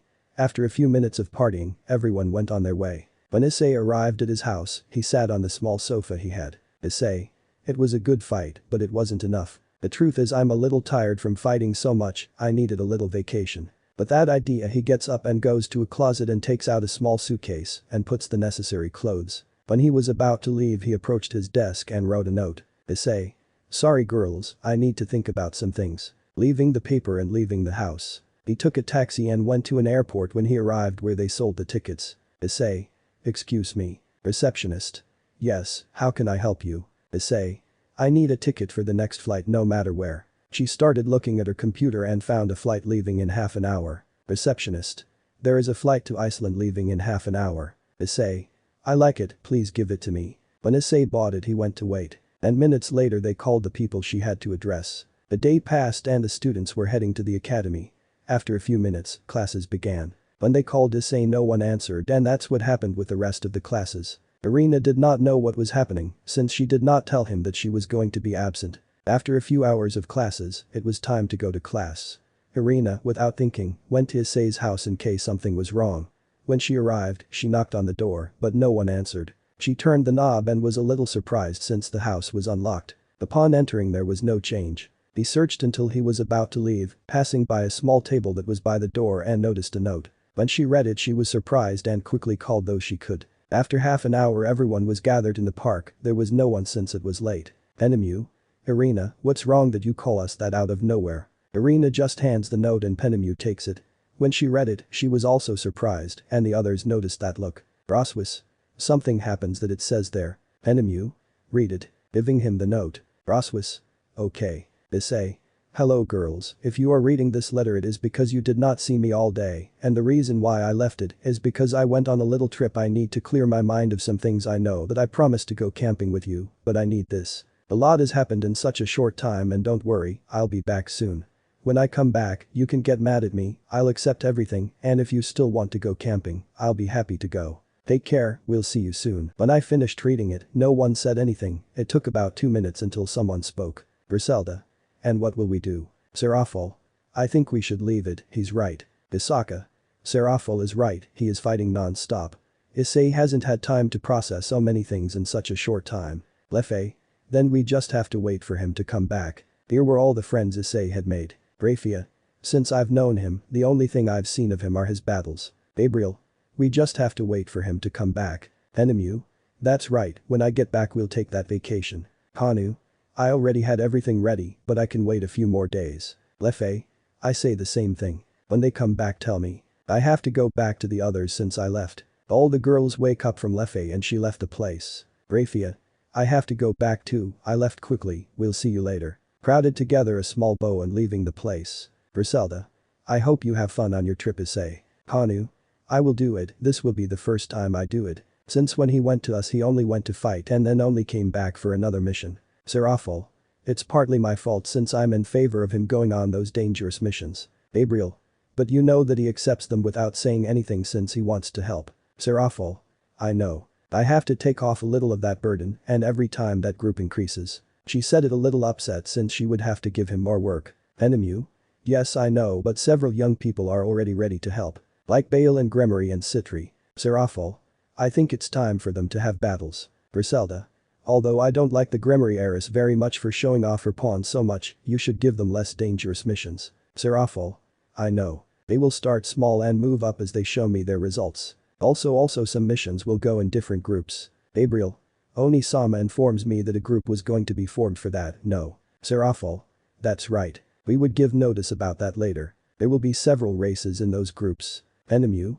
I hope they get along well and tell me Issei will be in those groups. Serafal. No. He doesn't think he can work with Riaz or Sona, maybe with Saraerg, but he doesn't know. Plus Issei has his companions. Griselda. That's right. Roswis. Although I had a small mission with him, it was enough. Hanu. Next time I'll go too to help him. Serafal. Thank you. But hey, it's time to go. Arena. We'll see each other someday. Issei. All the girls said goodbye and went their separate ways. 2 days passed and Serafal had Issei released for some personal things. Meanwhile, Issei. He was walking on a mountain. Issei. This place is very nice. Well, he looked at the place with a smile. Since it was the first time he took a break. Minutes later he joined the group to continue with the tour of the place. In the underworld the leaders summoned the most experienced young people to give them an announcement. Several looked at each other since they belonged to another race since there were demons, fallen angels, Yakes and Nordics. At that one of the leaders spoke. Surzich. I know you're still wondering what they're doing here. It is because you will form groups to fight against the Cows Brigade. At that someone raises their hand. Sona. But some of us already have our groups. Serafal. That's right, but in a battle you won't always fight with your group, you should start getting familiar with others. Azazel. That's why in some missions they will go with their groups, but in others they will go with others, and in each group there will be an experienced leader. At that a Valkyrie raises her hand. Valkyrie. And some of us will be able to fight alongside Issei-sama. Some were murmuring about it and were happy as they wanted to fight alongside him. Isaka. Not really. Most of the time he fights alone since he doesn't like to risk the lives of his companions, so please understand. Most of them agreed, plus the Nordics, since they knew very well what he did. Riaz. And where is he? Azazel. He has things to do. But leaving that. Auden. They will have small missions with different groups so they can get to know each other and I hope they get along well. Surzich. I wish you luck soon, we will let you know when you will have the first mission. Everyone nodded and left the place, leaving the leaders. Azazel. This will be somewhat complicated, honestly, managing so many groups, and I don't think your sister is in favor of not being a leader. Surzich. You'll have to put up with it, sometimes that's how life is. And if she is not in favor of her, all that remains is to remove her from all the missions and for her to stay in coup with her group. Michael. I don't think he'll be very happy to hear that. Serafal. He'll have to get used to it. A few minutes passed and they began to organize the groups to start some missions for them. Since each time the Chaos Brigade increases its power. Chapter 37. 4 days had passed since the leader's announcement, some started training to improve, others trusted their strength and did nothing. All the young people were in front of the leaders ready for their first mission. Sirzich. I know it's too early for them to start, but it's better for them to gain experience outside of here. Auden. So today some temporary groups will be formed to see how they fight as a team. Serafal. Well, I'll give the names of some. At that point he begins to name the groups with their leaders. Serafal. The next one will be made up of Kusha Abaddon, the queen of Seraerd Bale. She will be the leader since she is close to being a high-class demon. Next up will be Shin, a yokai with a lot of searching experience. And also Momo, Sona Citri's bishop, and Kaneko, Ria's Grimory's tower, and also Yuna, a Valkyrie with experience and power in both strength and attack. Her mission is to go to Iceland. Sona. But. Serafal. You must remember what we said last time, you won't always fight with your team, so accept it. Sona just nodded. Rias didn't say anything since they would tell her the same thing. Serafal continued with the groups until finishing. Upon doing so, the young people bowed and left the place. Isaka. They think they're doing well. Azazel. Of course, if they don't do good, it will hurt them. They must know each other on this journey and know both their strengths and weaknesses. Michael. The good thing is that all the missions we gave them are not that dangerous. Auden. From the reports we have received from Yasaka Dono's subordinates, there is no danger anywhere. Sirzich. I'm just wishing you luck. Seconds later each leader left to continue working on her paperwork. Most of the young people were already with their groups. Kusha. Well, we will have to leave early tomorrow. I hope we get along well on this trip. Shin. I'll do my best to keep us safe. Kusha just nods at him. Yuna. I will try to help as much as I can. It's the first time I've left Asgard, honestly. Kusha. Don't worry, I trust you. I have already faced you too, so I know a little about your abilities. Kaneko. I'll do my best. Momo. Me too, and the truth is it's also the first time I've left Japan to such a remote place. Kusha. I understand, but oh well. See you tomorrow at the airport. Everyone nodded and went home to pack. Minutes later the two clans were in the mansion. Rias. I got a strange group. Do not know anyone. Sona. I'm a bit lucky, I bump into an old acquaintance. Furthermore, I am the strategist and not the leader. Rias. It's annoying that she's not the team leader. Sona. But you must understand we don't have much experience on the battlefield, and some do. Rias. I know. Hero. Rias, we won't see each other from tomorrow. Rias. I know, maybe we'll see each other in a week since we have different places to go. Asami. Sona, I wish you luck in your mission. Sona. Thank you, I say the same as you. Asami. But it's strange that Issei wasn't there. Hero. He must be so hurt that he can't get out of his bed. Rias. You're right, you left him very hurt. Irina was only listening from a little distance away, but she didn't want to say anything, since she didn't want to fight with anyone. She gets up from her seat and goes to her room to rest since the next day she had to leave early. After a few minutes everyone went to her room to rest as well. The next morning several went in different directions. Some to the airport and others to the train station since they did not have to leave Japan. Upon arrival Kaneko and Momo went with their group and minutes after waiting they boarded their diamond flight to Iceland. Meanwhile Issei was exploring the forest with many people. Issei. It's a nice place, isn't it? You're right, boy. Since we started this trip I have seen you very happy everywhere we go. Issei. Well, it's the first time I have a vacation. And you don't have classes. Issei. Yes, but they gave me permission. She lied since she left without telling anyone about her trip. And so everyone continued with their walk. Hours later the group was arriving at its destination and with the given coordinates they went to their destination. Upon arriving at the hotel they rested so that the next day they could begin the given mission. 2 days had passed and they still couldn't find anything and it was already late. Yuna. Shin-san, you haven't found anything yet. Shin. I'm sorry but there's no trace of anything. Kusha. This is weird. Something's not right here. Yuna. What do you mean? Kusha. Well, according to the information given, we should have arrived at our destination hours ago, but nothing. Kaneko. I don't like this. Well, they continued walking. Seconds later they heard some laughter and everyone took cover. Kusha. Who's there? At that, several demons, Fallen and Yokai and other races left the place. Fallen. You did well, Shin. At that point the entire group sets their sights on his companion and he just gave them a smile and left with his group. Kusha. So that was the reason why it took us so long, they wanted to tire us out. Shin. That's right, it was fun while it lasted. The group could notice that the enemy were far superior to them. Kusha. Girls, fight as much as you can, yes. The others just nodded. Momo was a little shaky since she had never had to fight with so many. Yuna was serious since she had trained a lot and Kaneko was serious, but she felt the pressure and Kusha was ready to fight. Minutes later the renegades went against them. Meanwhile Issei was in his room ready to sleep, but he wasn't sleepy, so he got up from his bed and went out to the balcony. Issei. I think I've taken enough vacations, it's time to go home. But before that I'll go out for a walk, and I kind of like this place. He changed his clothes and left the hotel. While the group was trying to defend themselves, but they did not have it easy, since there were more than them, and also they had not formed a plan, so everyone defended themselves. Some used more magic or strength to eliminate their enemy quickly. Issei continued on his way, he had been doing it for 20 minutes, he was about to return to his room, but he heard a small noise not far from there. And out of curiosity he went there. The group no longer had magic, they were tired, and they had barely eliminated a few of them. Yakai. It wasn't as difficult as I thought. Demon. It was obvious they barely knew each other hahaha. Shin. You can give me the blonde. She said it with a big smile, and Kusha just glared at him. Kusha. This won't stay like this. Shin. Of course, when we have fun with you, I will return, I will give the report, and then I will return with another group. Yuna. It won't go well for you. They won't get out of here. Several began to laugh as they saw that they couldn't even get up. Fallen. Of course, and how do they plan to stop us if they can barely move, plus we were in the middle of nowhere and there are only humans here. Demon. Let's stop this talk, let's have fun. Some started to move, and the girls didn't have the strength to move when one was about to touch Momo. Someone spoke. Issei. It would be better if you didn't touch her. At that, some turned around to see who spoke. The girls didn't know who it was since they couldn't see him. Chapter 38. The renegades watched Issei for a while until some of them started laughing. Yakai. It's serious, and what will you do if you're barely human? Fallen. Just kill him, we have things to do with them. Issei tried to see the people and saw someone he knew. Issei. I'm sorry, but I told you not to touch them. Demon.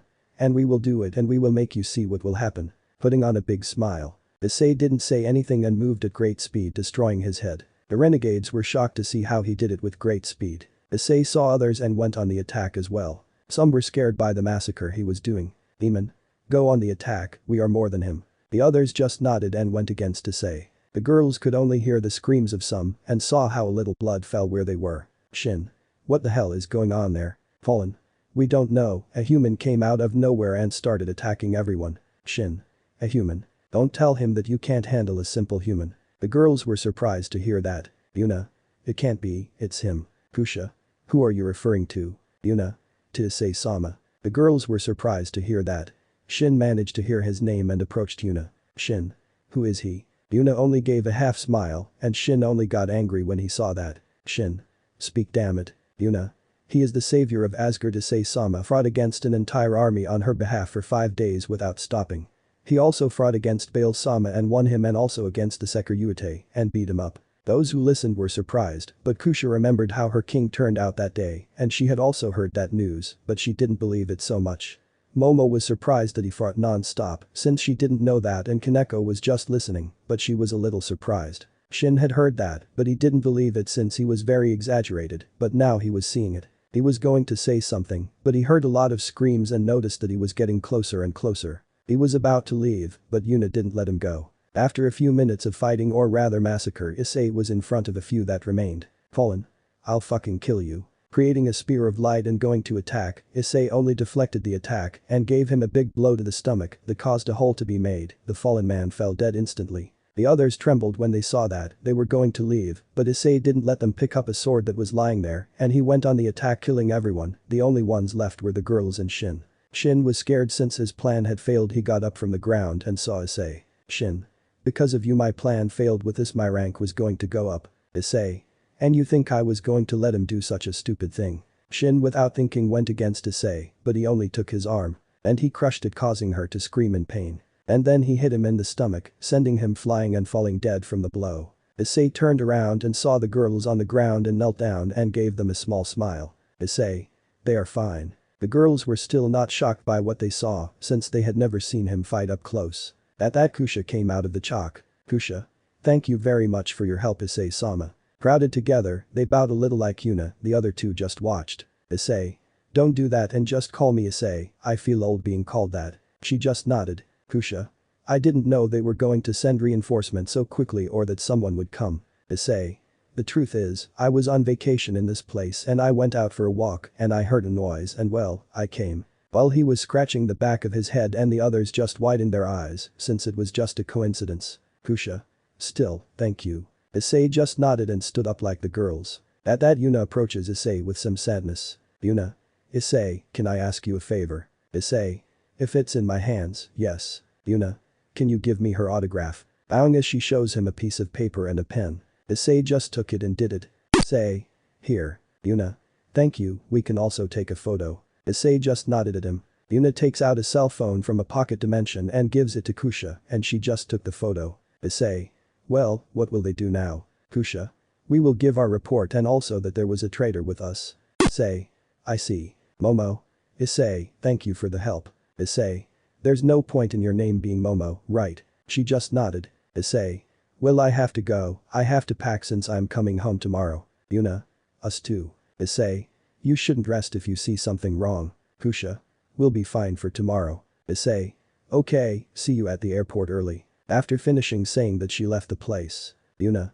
Great, I met Issei-sama and I had a photo, the girls won't believe it. Kaneko. You don't think you're exaggerating. Yuna. You don't know what he did for us, it's something that he will never forget, it will be in history. Kusha. Well, let's leave that topic and go to rest. We have to come back early to give our report. The others just nodded and left the place. The next day Issei was at the airport waiting for the rest and minutes later they arrived. That's when they took their flight and hours of travel they reached their destination. Issei. And what will they do now? Kusha. We will go to the underworld to give our report and then wait for new orders. Issei. I see, I'll go with you. Yuna. Great, I'll take you. Issei just nodded and with that everyone teleported to the underworld. When they arrived they announced their arrival exactly that of Issei, since he wanted it to be a surprise. Surzich. I see that they did well, but that they were nothing more. Kusha. Well, he was with the enemy, he made us walk further to get tired and minutes later many surrounded us. Isaka. I'm so sorry. Kusha. It's not his fault he sold out for more power. Isaka just nodded. Serafal. And how they did it. Kusha. Well, the truth is we didn't have the upper hand, but someone saved us in time. Auden. And who was he? At that Yuna went to the door and everyone saw Issei enter with a half smile. Issei. It's been a while since we've seen each other. When he finished saying that, Serafal ran out and gave him a hug. The girls were surprised to see that. Serafal. You left without saying anything. Issei. Well, I explained it a little in the note and well I know that you are upset just like the rest. Serafal. You were right, you needed a rest so nothing happens. Issei just gave him a smile and seconds later he stopped hugging him. Issei. Hello Yusaka. And Surzich, Michael, Azazel and Auden. Everyone nodded and Yusaka gave him a smile. The girls were still in shock since he spoke so casually to the leaders and they realized that. Surzich. Issei is a good friend and he has also helped us a lot. And tell me Issei, did you enjoy the holidays? Issei. Yes I did and well I'm ready for action. Azazel. I can tell. Auden. Thanks for helping. Issei. No problem and well what I have to do. The others just let out a small laugh since he had just arrived and wanted to leave. Issei. I heard that groups were formed and. Serafal. You won't be in any of them since we know what you are like. Issei just nodded. Azazel. Give us a few minutes to call those who will go with you on this mission. A few minutes passed and the girls went to rest. Issei stayed talking to the leaders. Isaka. You look better than ever Issei. Issei.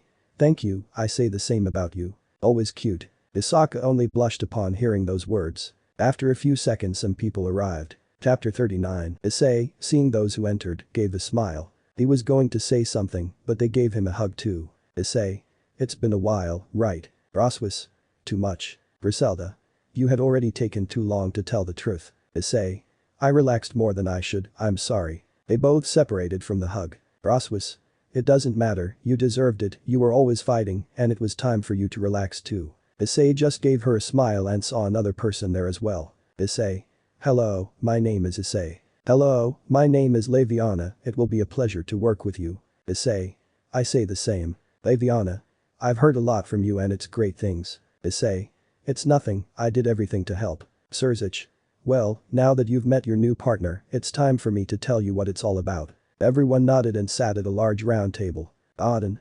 You see, boy, you will have to go to Greece, there is a Cows Brigade hideout, according to the reports that have been given to us, it is a research site. Michael.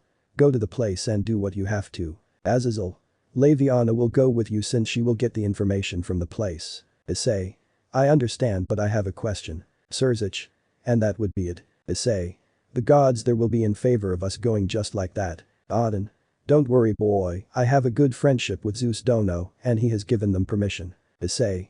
I see, but why don't they have them? Auden. They have to defend what is theirs, and he said it wasn't his problem since they haven't messed with them yet. Issei. Someday they will attack them. Serafal. We know that's why we've been in contact with them for an alliance as well, but the talk is slow. Azazel. There are some gods who are not in favor of the alliance. In addition, someone will accompany them on that mission to guide them, and it depends on the result they give. Zeus Dono will decide. Issei. It seems like they are evaluating us. Isaka. We know, but they want to know what we are like. Issei. And who will that person be? Auden. Her name is Eride. Issei. As is. Auden. Well, that's not a very nice thing to say. He is someone who loves bloodshed and likes wars and is not so friendly with other races and does not like humans. Issei. Then why do they send her? Surzich. I have no idea what Zeus-sama wanted, so they will have to endure. The group just nodded. Issei. And when we leave? Serafal. Tomorrow. Issei. Okay then. Surzich. You can go rest. The group stood up from their seats and was about to leave, but Serafal spoke. Serafal. Stay at my house so you can all leave together tomorrow. Issei. It's okay, and you? The others just accepted. At that they said goodbye to the rest and left the place. When they arrived, everyone went to the living room since it was still early. Serafal. Tell me how it went. Issei. I went to many places to explore, taking some photos and showing them to them. Griselda. The place looks nice. Issei. It is. And good with the previous thing about going camping. Serafal. Don't worry, we changed the date, it will be in a month since most of us are busy. Issei. Okay. Roswis. This time you're not leaving, right? Issei. Maybe. Griselda. Do it again and it won't go well. Issei. Sorry, I was joking, I won't leave now. Laviana. You guys really get along well. It's strange of you, Griselda, that you talk like that to a man. Griselda. Well, Issei is my mission partner, so we get along well. Issei. That's the same with Roswis and other people. Laviana. I see. I can ask you a question, Issei. Issei. Sure, tell me. Laviana. How come you are so strong? I saw your fight against the Sekiryuite, and well, you were able to face him. Issei. I trained for many years to get to where I am, but as you saw that day I was also injured. Laviana. I know, and the truth is that I admire you, being a human being you got to where you are. The truth is, when I saw you that day I thought you would be eliminated on the first try since I told myself that I would make a weak human. Issei. It's normal for everyone to think that way, really. Laviana. I know. Issei.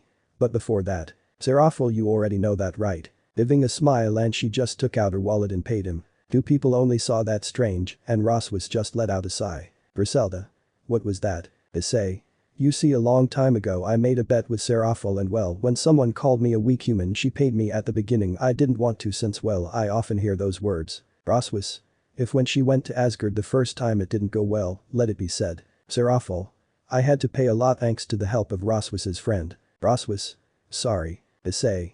The only place that doesn't count is on the battlefield. Serafal. If that were the case I would soon be ruined. Issei. Maybe, and tell me you want to play. Roswis. No thanks, I would be left with nothing. Griselda. I say the same thing, and it's not good to bet. Issei. I see, and you're Laviana. Laviana. Of course not, if I thought that way before, many will do it too. Issei. I see, well, Serafal is enough. She just pouted upon hearing that. Issei.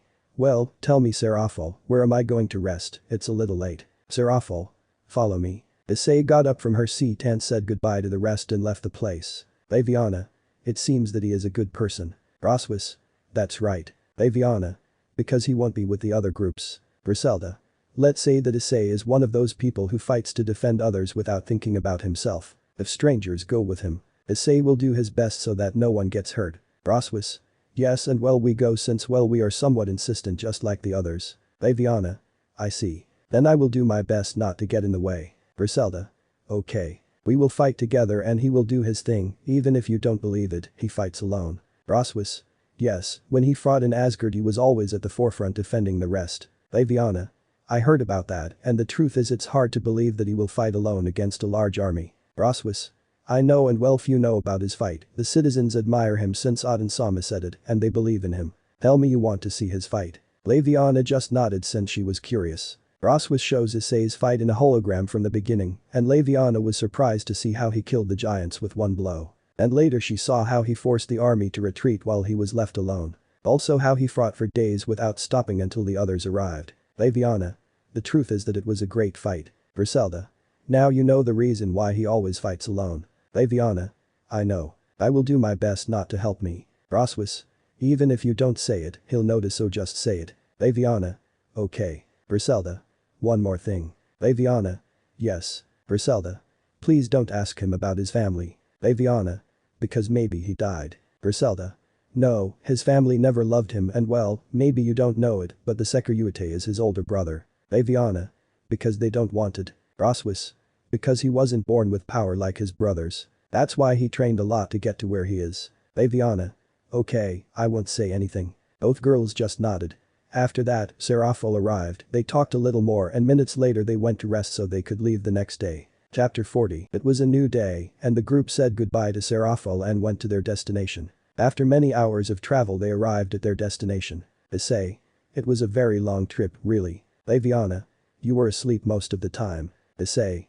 Well, you were talking about strange things and well, it bored me. Roswis. They were tactics. Issei. I know, but it's boring, and tell me where we will meet her. Griselda.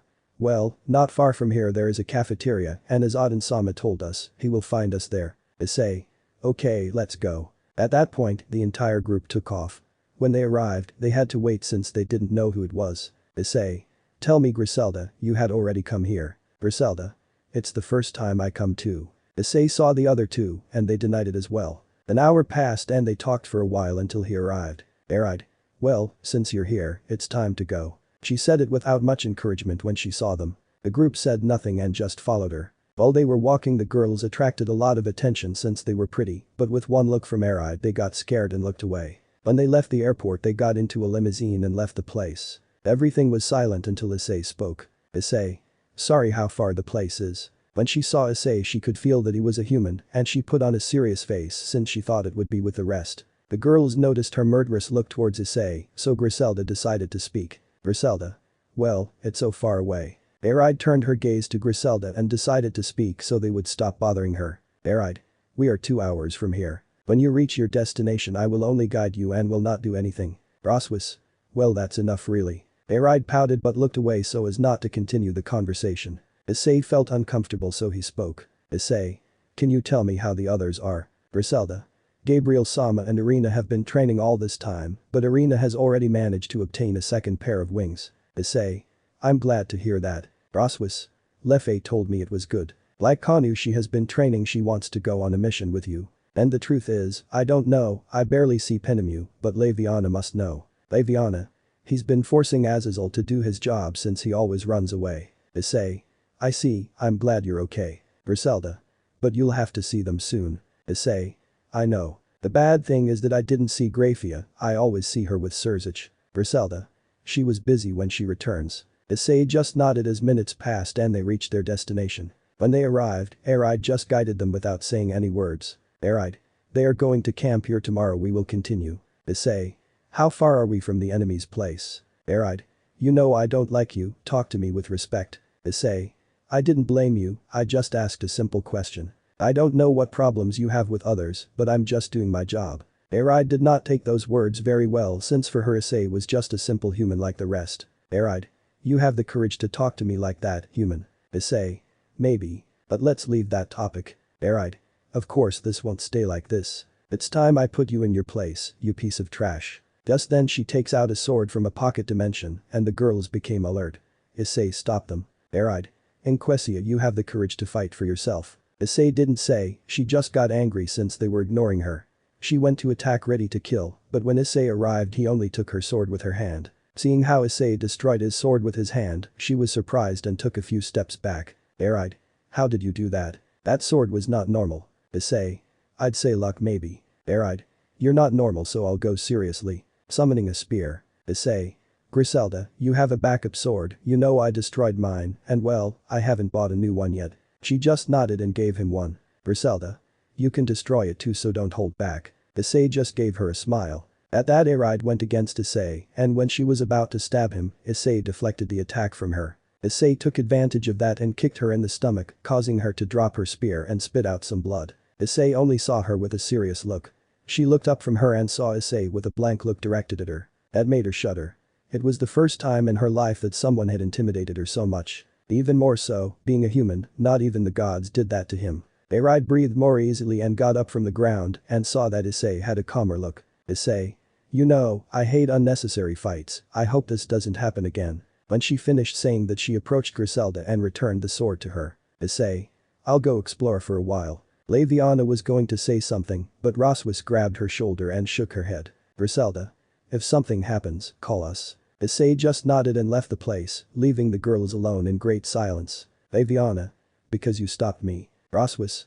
Issei will walk for a while, don't bother him. She just nodded and then the three of them looked at Aride. Griselda.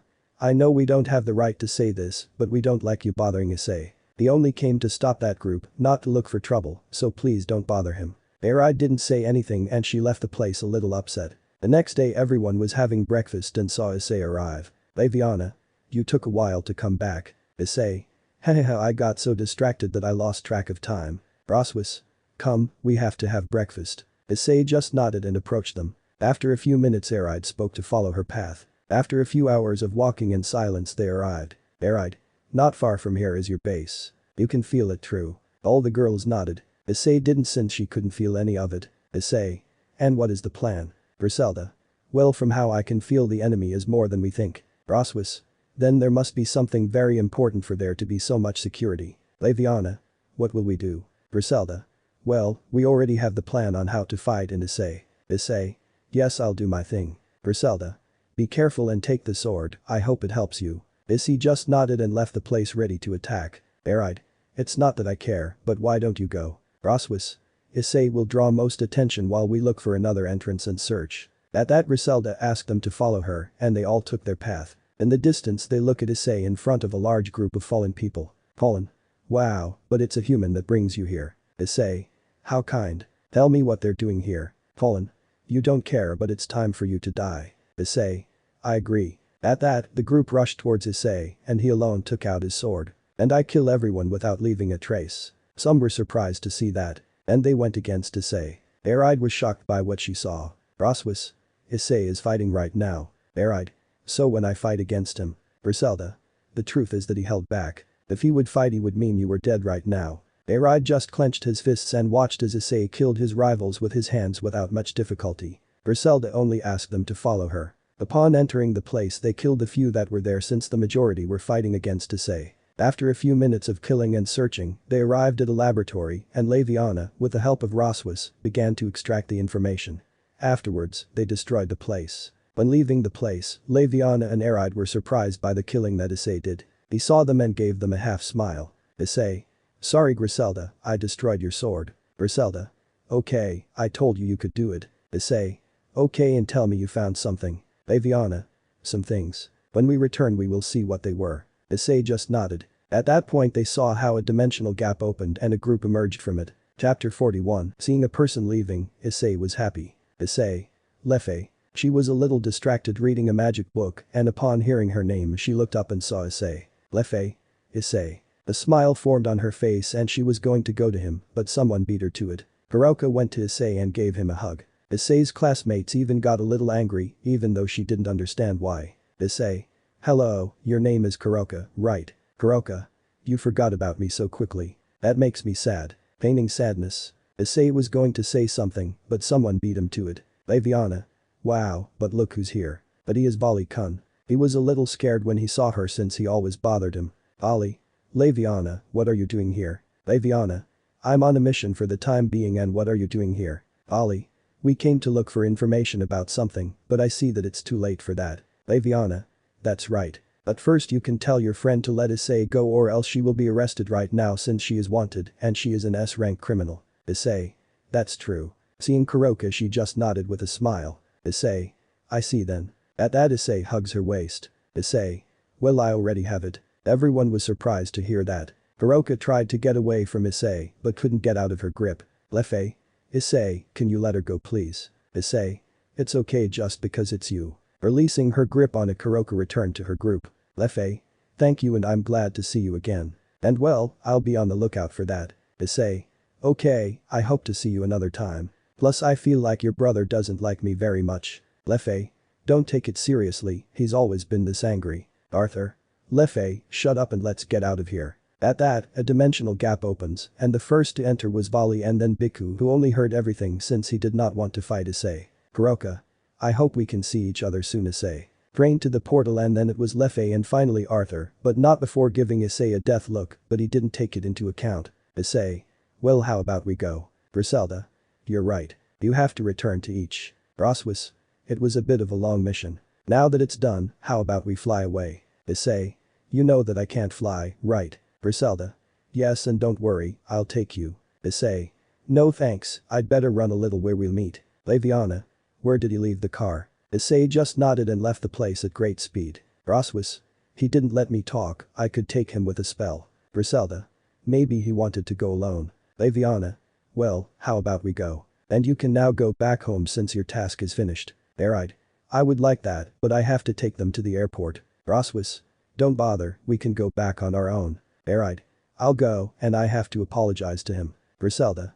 Don't bother, Issei doesn't care, so you can go back safely. Alright. I don't have to do it. I know they informed you about my attitude. Roswis. That's right, we know that you don't like us very much and that you hate humans a lot. Alright. They are very selfish and they are also very lustful, that is what I hate the most. Griselda. I don't deny that last part, but it is part of his nature, but Issei is different, he is not like that. Roswis. Issei is someone who cares about his friends, I would say his family, but they don't love him. Because as you know, most humans are selfish and that's how his family is. Leviana. I barely know him, but with the short time I knew him I could see that he was a sincere person with good feelings. Griselda. Because of how you saw in your fight against him. Issei didn't hold back as he didn't want any trouble with Olympus. Alright. How did I get to that level despite being human? Griselda. He trained for many years to prove it to his family, but they only rejected him more and humiliated him, but he still put a smile on others. Roswis. Issei is not one of those people who vents to someone, he always does it alone, and I say this because we have seen him do it. Alright. So if he is so strong because he has a human aura and they don't reincarnate him. Roswis. He doesn't want it. He has tried, but he wants to show how strong a human can become without anything. Griselda. You know he fights hard to end this war since well his time is limited. Leviana. What do you mean? Griselda. After the battle he had against the Sekiruyute we went to dinner and then he left, and when we went to look for him, we heard that he said that he wants to end this war since his time is limited since he is human and he wants to see his friends be happy. Roswis. We really didn't like hearing that, but we couldn't do anything. But we will find a way for him to live longer without ceasing to be human. Leviana. I see. If you need help tell me. Both girls just nodded. Griselda. But hey, how about we go? Issei will be there when we arrive. Alright. I don't think so. Roswis. The truth is, Issei is very fast. With that, they got up and went to the place. When they arrived, they saw Issei lying on a tree. Issei. They really took a while. Griselda. You are very fast. Just then someone approaches Issei and bows. Alright. I want to apologize for my previous attitude. I know it's not your fault and I still took it out on you. Issei. First stop doing that and well the above is fine. Alright. I'm still sorry. Issei. Okay. Tell me, do you want us to start being friends again? Stretching out her hand and giving her a smile, seeing that smile she half blushed and stretched out her hand. Alright. For the sake of mine, I hope we are friends. Giving him a small smile. We talked for a bit and minutes later the car arrived and took them to the airport. When they arrived, Aride, with some embarrassment, asked Issei for his number and he gave it to her. Issei. I hope to see you another time. Aride. I say the same if they come back to me. I say the same for you. The girls just nodded. At that she left the place and the group entered the airport. After a long trip they arrived at their destination. Upon doing so they quickly went to the underworld where the leaders were waiting. Griselda. Well, it went better than we thought. Just then someone approaches Issei. Gabriel. Hello Issei, how have you been? Issei. Well, thank you. Hanu. It's been a while, I'm glad you're back. Enemu. I say the same thing, it's been boring that you're not here. Issei. I'm sorry I left without saying anything. Gabriel. Okay, no problem. Issei was talking to them while the girls gave their report. Issei. Hello Grafia, how are you? Grafia. Very good, thank you, and how did the mission go? Issei. Well, thank you, and how did it go for you? Grafia. Good with some work. Issei. I can tell most of you have been busy. Enemu. And in a month we will make that trip. Issei. They had to change it at the end. Grafia. Yes, but no problem. Gabriel. Don't worry. Issei. And how is Irina? Gabriel. Yesterday she went on a mission with another group, but it won't be that long, she will soon return. Issei. I see. They talked for a few more minutes and then went to the leaders and then everyone left. Chapter 42. Issei was in his classes and had not attended them for a while.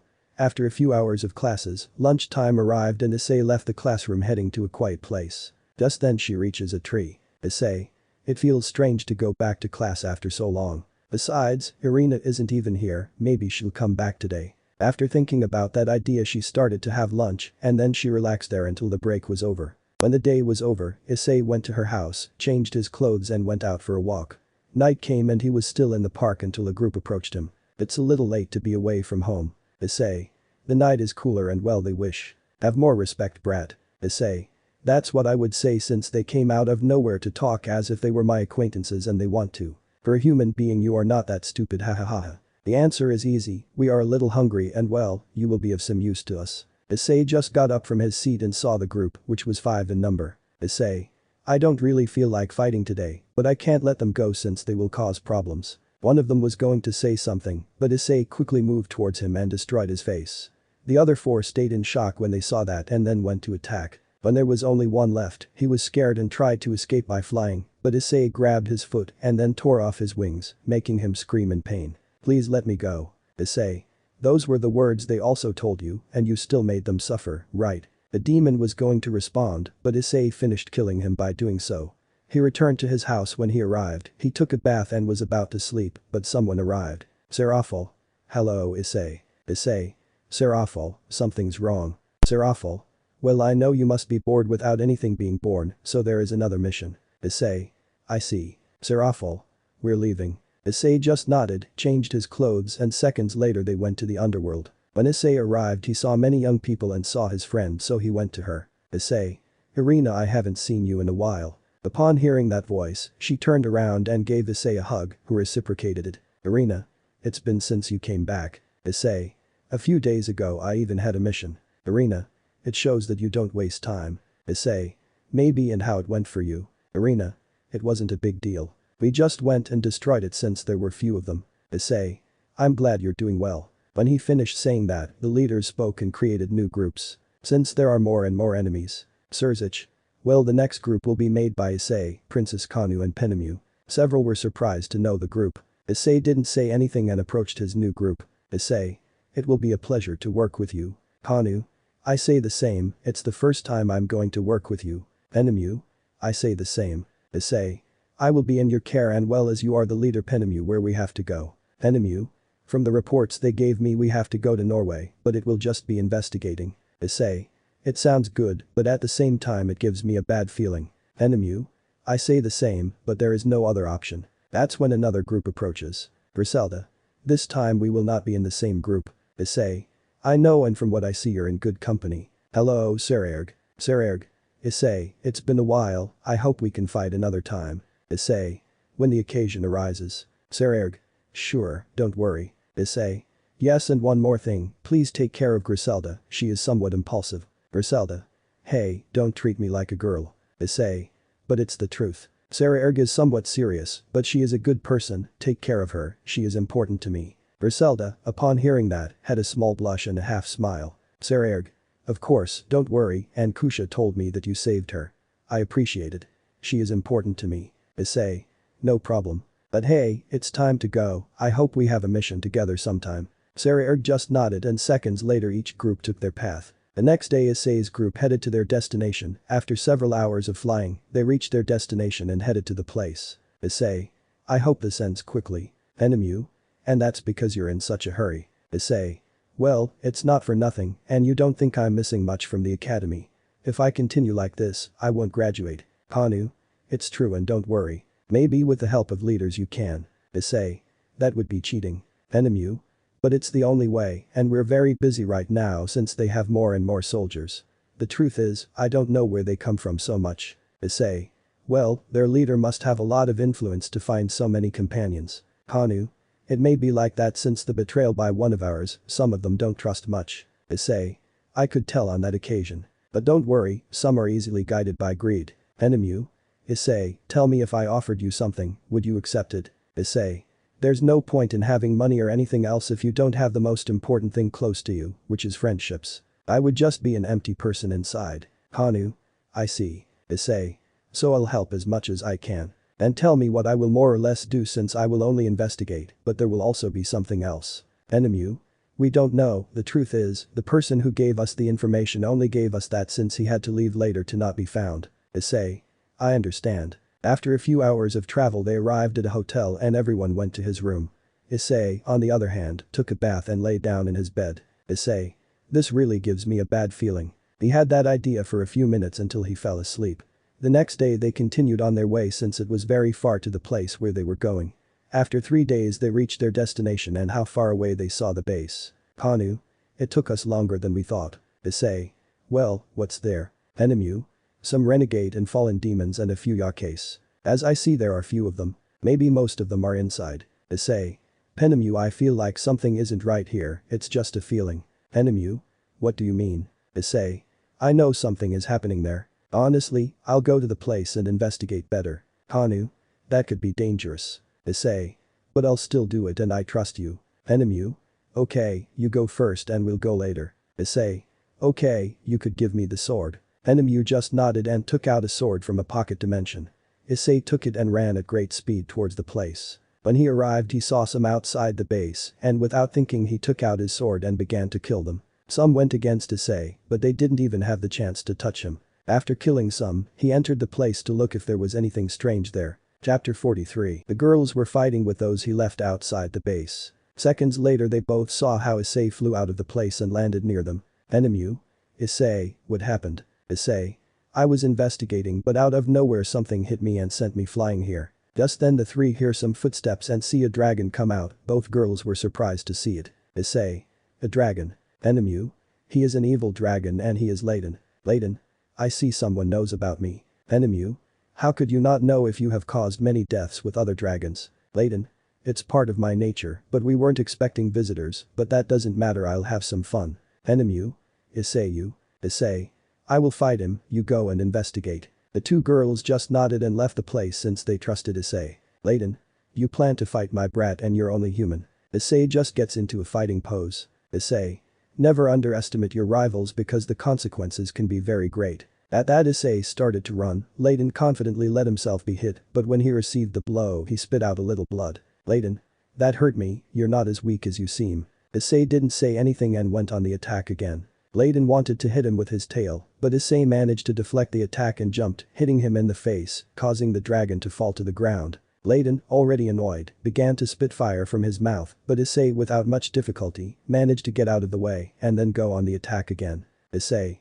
That's the best you have. That only caused the dragon to get more upset and attack faster. But Issei deflected the attacks and counterattacked with big blows. Issei. You are easily influenced by words. Hitting him in the face causing the dragon to spit out blood. Layden. What the fuck are you? Issei. You didn't say before that I'm just a simple human. Hitting it with both hands and destroying the dragon's face, leaving only the large corpse. Issei, seeing how blood fell on his body, noticed how sad he was. Issei. This blood is acid, I will lose my clothes if it continues like this. Leaving the place looking for the girls. After minutes of searching they managed to find a laboratory. Issei. And how it went? Enemu? Well, we managed to find some interesting things like. At that she turned around and saw Issei shirtless and wearing half pants. Enemu? What happened to you? Issei. That dragon's blood fell on me and well this is the result. Hanu? Yes, we can see some burns on your body. Approaching Issei and giving him a phoenix tear. After that they gave him another set of clothes that they had in a pocket size. Enemu? As I said before, some experiments and resurrection of some evil dragons like the one you just fought are carried out in this place. Issei. That means there are more. Enemu? So many of them died years ago, but now they want to revive them again. Issei. And only that one was here, there is another one. Hanu? Because of the little information we managed to get from one. This is one of the bases where they were resurrecting them. Issei. That means they are distributed in several parts. Enemu? That's right, we don't know how many of them are already alive in another life. As you saw, the one you just fought with had barely been back to life for a week. Issei. I see, and who is the most dangerous of all of them because there is no one. Enemu? That's right, and his name is Krom Kruash, he is capable of matching the power of a celestial dragon. Issei. There are more and more problems, one leaves and another comes. Taking a seat on a chair that was nearby. Hanu? We still don't know very well the motive of this group, the only thing we know is that they want to kill the current mass. Issei. But it's not just that from what I see. Enemu? No. It is better to go back and do this so the other groups are prepared and not face one of them. Issei only nodded, as did Kanu. The three left the place and then destroyed it, as well as the dragon's body. After a few days they arrived at the airport and flew back to the house. After hours of travel they arrive at their destination and go to the underworld to give their report. Serafal. It didn't take you as long as usual. Issei. Well, there weren't many of them but there was a problem. Isaka. And that would be it. Enemu? We meet an evil dragon, more specifically Layton. The leaders were surprised to hear that. Enemu? Also, from what we can investigate, they are reviving most of them. Surzich. I don't really like this. Some of them are very powerful. Azazel. I know fighting them is a big problem. Issei. They must warn the other groups to be careful in case they see one of them. Michael. If it is the best, now we have to be more cautious than before. Surzich. This Rizavim is just causing big problems. Issei. Besides the fact that he only hides, he doesn't go out to fight on his behalf. Azazel. That's how it has been during the war, he always stayed away. Surzich. Yes, and when we came back from fighting he took all the credit, of course it was obvious that no one believed him. Serafal. But we couldn't say anything since well his father was the one in charge. Issei. I see. Sooner or later you will have to leave your place. Auden. You look very calm, boy. Issei. Well, I've seen a lot of things, and the truth is that today was the first time I saw an evil dragon. Now I think I've seen everything. Auden. Well, you're right. And what will they do now? Issei. I'm going to rest. It's not very comfortable to sleep on a plane, and then, well, I really don't know what's going to happen. Serafal. You can stay at my house. Issei just nodded and they both left the place since they had ended the meeting. Serafal. Issei, please don't push yourself too far. Issei. Don't worry, I'll be fine. Maybe you guys don't overexert yourself because well. Serafal. We know very well our level has dropped and don't worry, we have been training since very ugly days are coming. Issei. That's right, I hope this war ends soon and doesn't last so long. Serafal.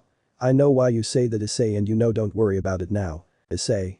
I know. That's when they arrived at the mansion and Issei went to rest since he had a long day. Meanwhile Serafal went to train outside the mansion. Serafal.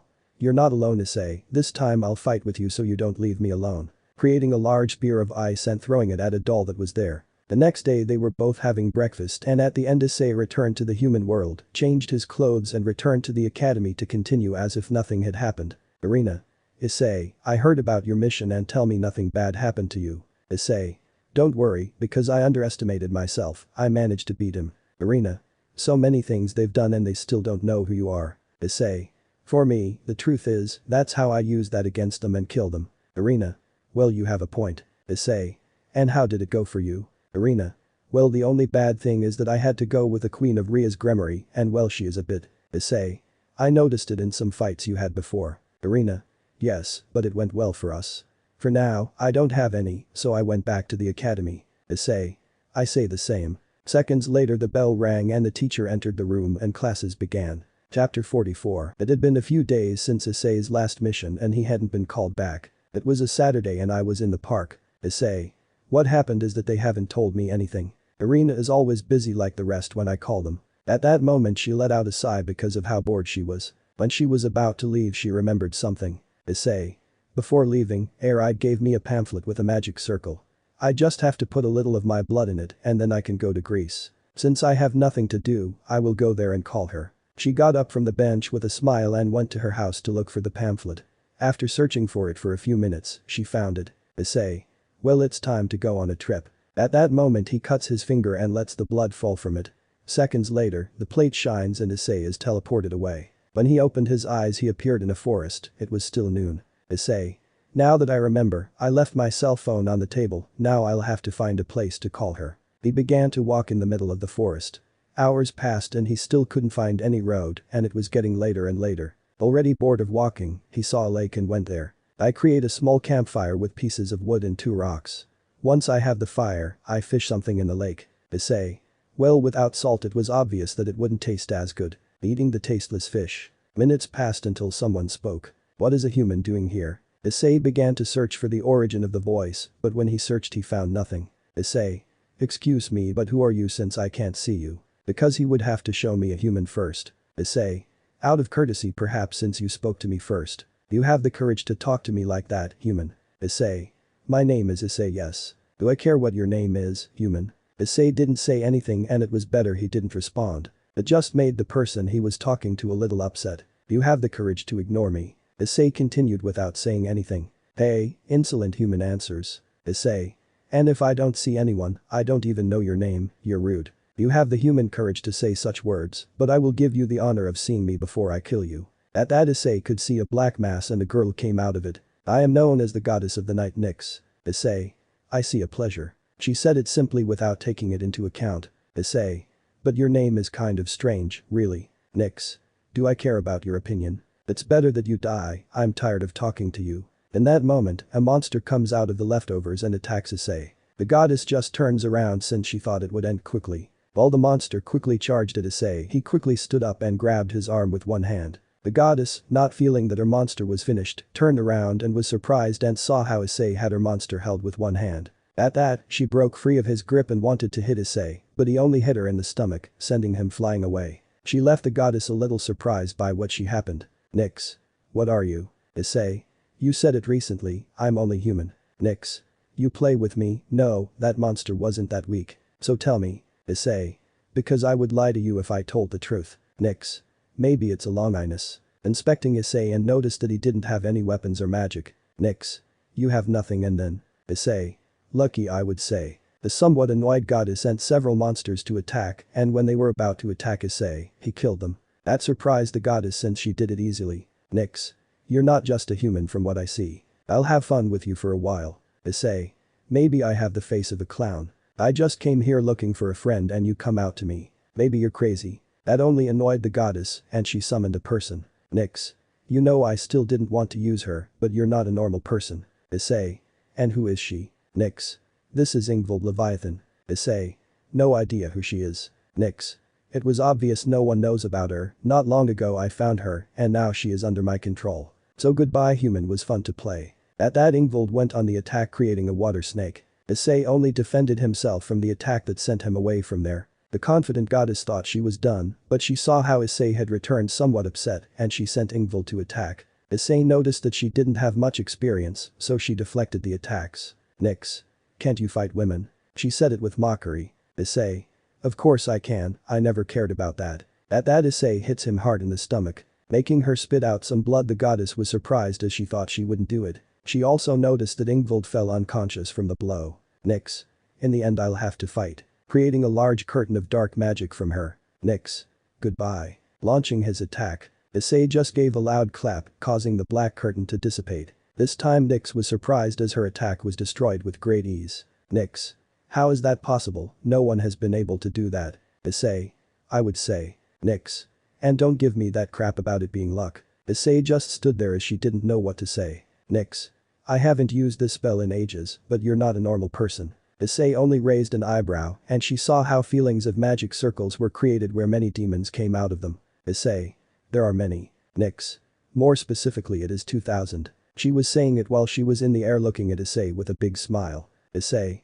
I don't really like this, I haven't fought with so many for some time. The goddess did not say anything else and sent her entire army to attack. Issei, without any other option, went to the attack, also killing anyone who approached. At that point he grabbed a sword from one of them and with it cut off the heads of most of them. Nyx noticed Issei's serious look and gave her a slight shiver. Nyx. What was that? How is it possible that they can't even touch it? After a few minutes of the battle, the goddess was surprised to see her entire army murdered and Issei covered in blood. She noticed how Issei crouched down and jumped towards her. At that Issei grabbed her shoulders and they both fell to the ground. Nyx. Because you did that. Issei. I'm tired of playing games, you know, and look at my clothes, I won't be able to go out like this. Nyx. Does that matter to me? Issei. Of course it matters, all this is your fault, now give me new clothes. Nyx. And you think I'll listen to you? Issei. Then it will be the hard way. Nyx. Hahaha yes of course when you were fighting I realized something. Issei.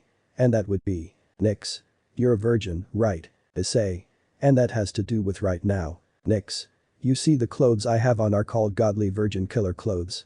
This is a special clothes that I received from the gods of hell, which makes it immune to attacks from male virgins. Issei. I see. Nyx. Then you won't be able to do anything. Issei. If I don't try we won't know. She was going to say something, but she saw how Issei moved at great speed and punched her in the face, causing her to crash into a tree. Nyx.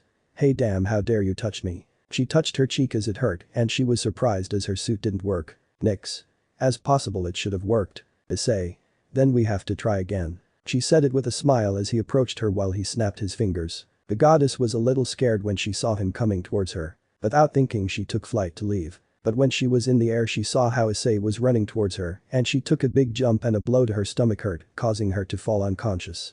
Issei only took her so that she wouldn't get hurt when she fell. Chapter 45. After a few minutes the goddess of the night was waking up and remembering what happened she stood up. Issei. You finally wake up. At that she turns around and looks at Issei sitting a little away from her. Nix. What are you planning to do? Issei. Nothing, I just want clothes so I can go. Use your magic to clean it or whatever. Nix. And if I don't want to? Issei. Then we have to go back to what was before. Remembering his last blow to her stomach made her hurt. Nix. Fine, I'll do it. She approached Issei and created a magic circle, cleaning her clothes, leaving them like new. Issei. You may as well go. Nix. That easy. Issei. Of course, maybe you want something. Nix. No. Issei. Fine, but she stays, I don't want you to control her anymore. Nix. Well, besides, she wasn't much use to me. Issei. Don't talk to her like that, she's a person, not an object. Nix. Whatever. Issei. To be a goddess you need manners. Nix. I have them but you don't deserve my respect, well maybe a little. Issei. I see. Better go, thanks to you, it was a long night and tomorrow I have things to do. Nix. Like. Issei. I have to call Issei. Nix. How do you know her? Issei. A while ago I had a mission with her and we became friends and I was bored so I came to look for her, but I left my cell phone at home. Nix. You're joking with me, I really know what she's like. Issei. Why don't you call her and tell her who I am? Nix. Because she would have to listen to you. Issei. It's just a favor. Nix. Fine, I'll do it. Issei. I like you more this way than before. Nix. Hey. Issei. I'm telling the truth. If you want we can start again being friends, you tell me. Stretching out her hand. Nix. Well, I don't like you that much. Taking her hand. Issei just gave her a smile. Issei. Fine, but could you tell me what to call yourself since the one you have is strange? Nix. You can call me Alicia, but only you can call me that since you earned my respect. Issei. Issei. It's okay and I'm glad you call me that. Just then they both heard a moan and saw that it was Ingvild. Issei went to her and seeing him she slowly got up. Ingvild. Who are you and what am I doing here? Issei. My name is Issei and the reason why you are here is because of her. Pointing to Alice. She just looked away from both of them. Ingvild. I see, my name is Ingvild Leviathan. Issei. Nice to hear how she found you asleep, what happened? Ingvild. I don't know, long ago someone put me in a dream and I only woke up now. Issei. I see. Ingvild. Where we are. Issei. In Greece I came to see a friend and I met her here and she brought you. Ingvild. I understand and now what will I do? Issei. I know you barely know me, but I can help a little. Over time you can adapt to new things. Ingvild. Because you helped me. Issei. I was alone before and well I don't like seeing other people like that. So what do you tell me? Ingvild. But it would be a bother. Issei. It's not like that and I'd be glad to have company. Giving her a smile that made Ingvild blush unintentionally. Ingvild. Okay, I'll accept, I'm in your care. Issei. Leave it to me, friend. At that point someone pretended to sneeze. Alika. Good, since everything is done. Issei. You can call her. Alice. And why? Issei. Well, I want her to help find a place to rest and she's the only one I know. Alicia. I'll take care of that. Issei was going to say something, but a magic circle appeared at her feet where the three of them were teleported. To a luxurious house. Issei. Where are we? Alicia. It's my house, feel happy to be here. Issei. That attitude again. Alice. It's the custom. Ingvild. I can feel a great aura coming from you, but from Issei I don't feel a human aura. Alicia. Because I am the goddess of the night. Nix. That surprised Ingvild a little since she more or less knew who she was, so she set her sights on Issei. Issei. I'm just a human with nothing. Alicia. Don't lie, you're a monster. Issei. Hey, don't say that. Ingvild. What do you mean? Issei. Don't pay attention to her, she hit her head. Alicia.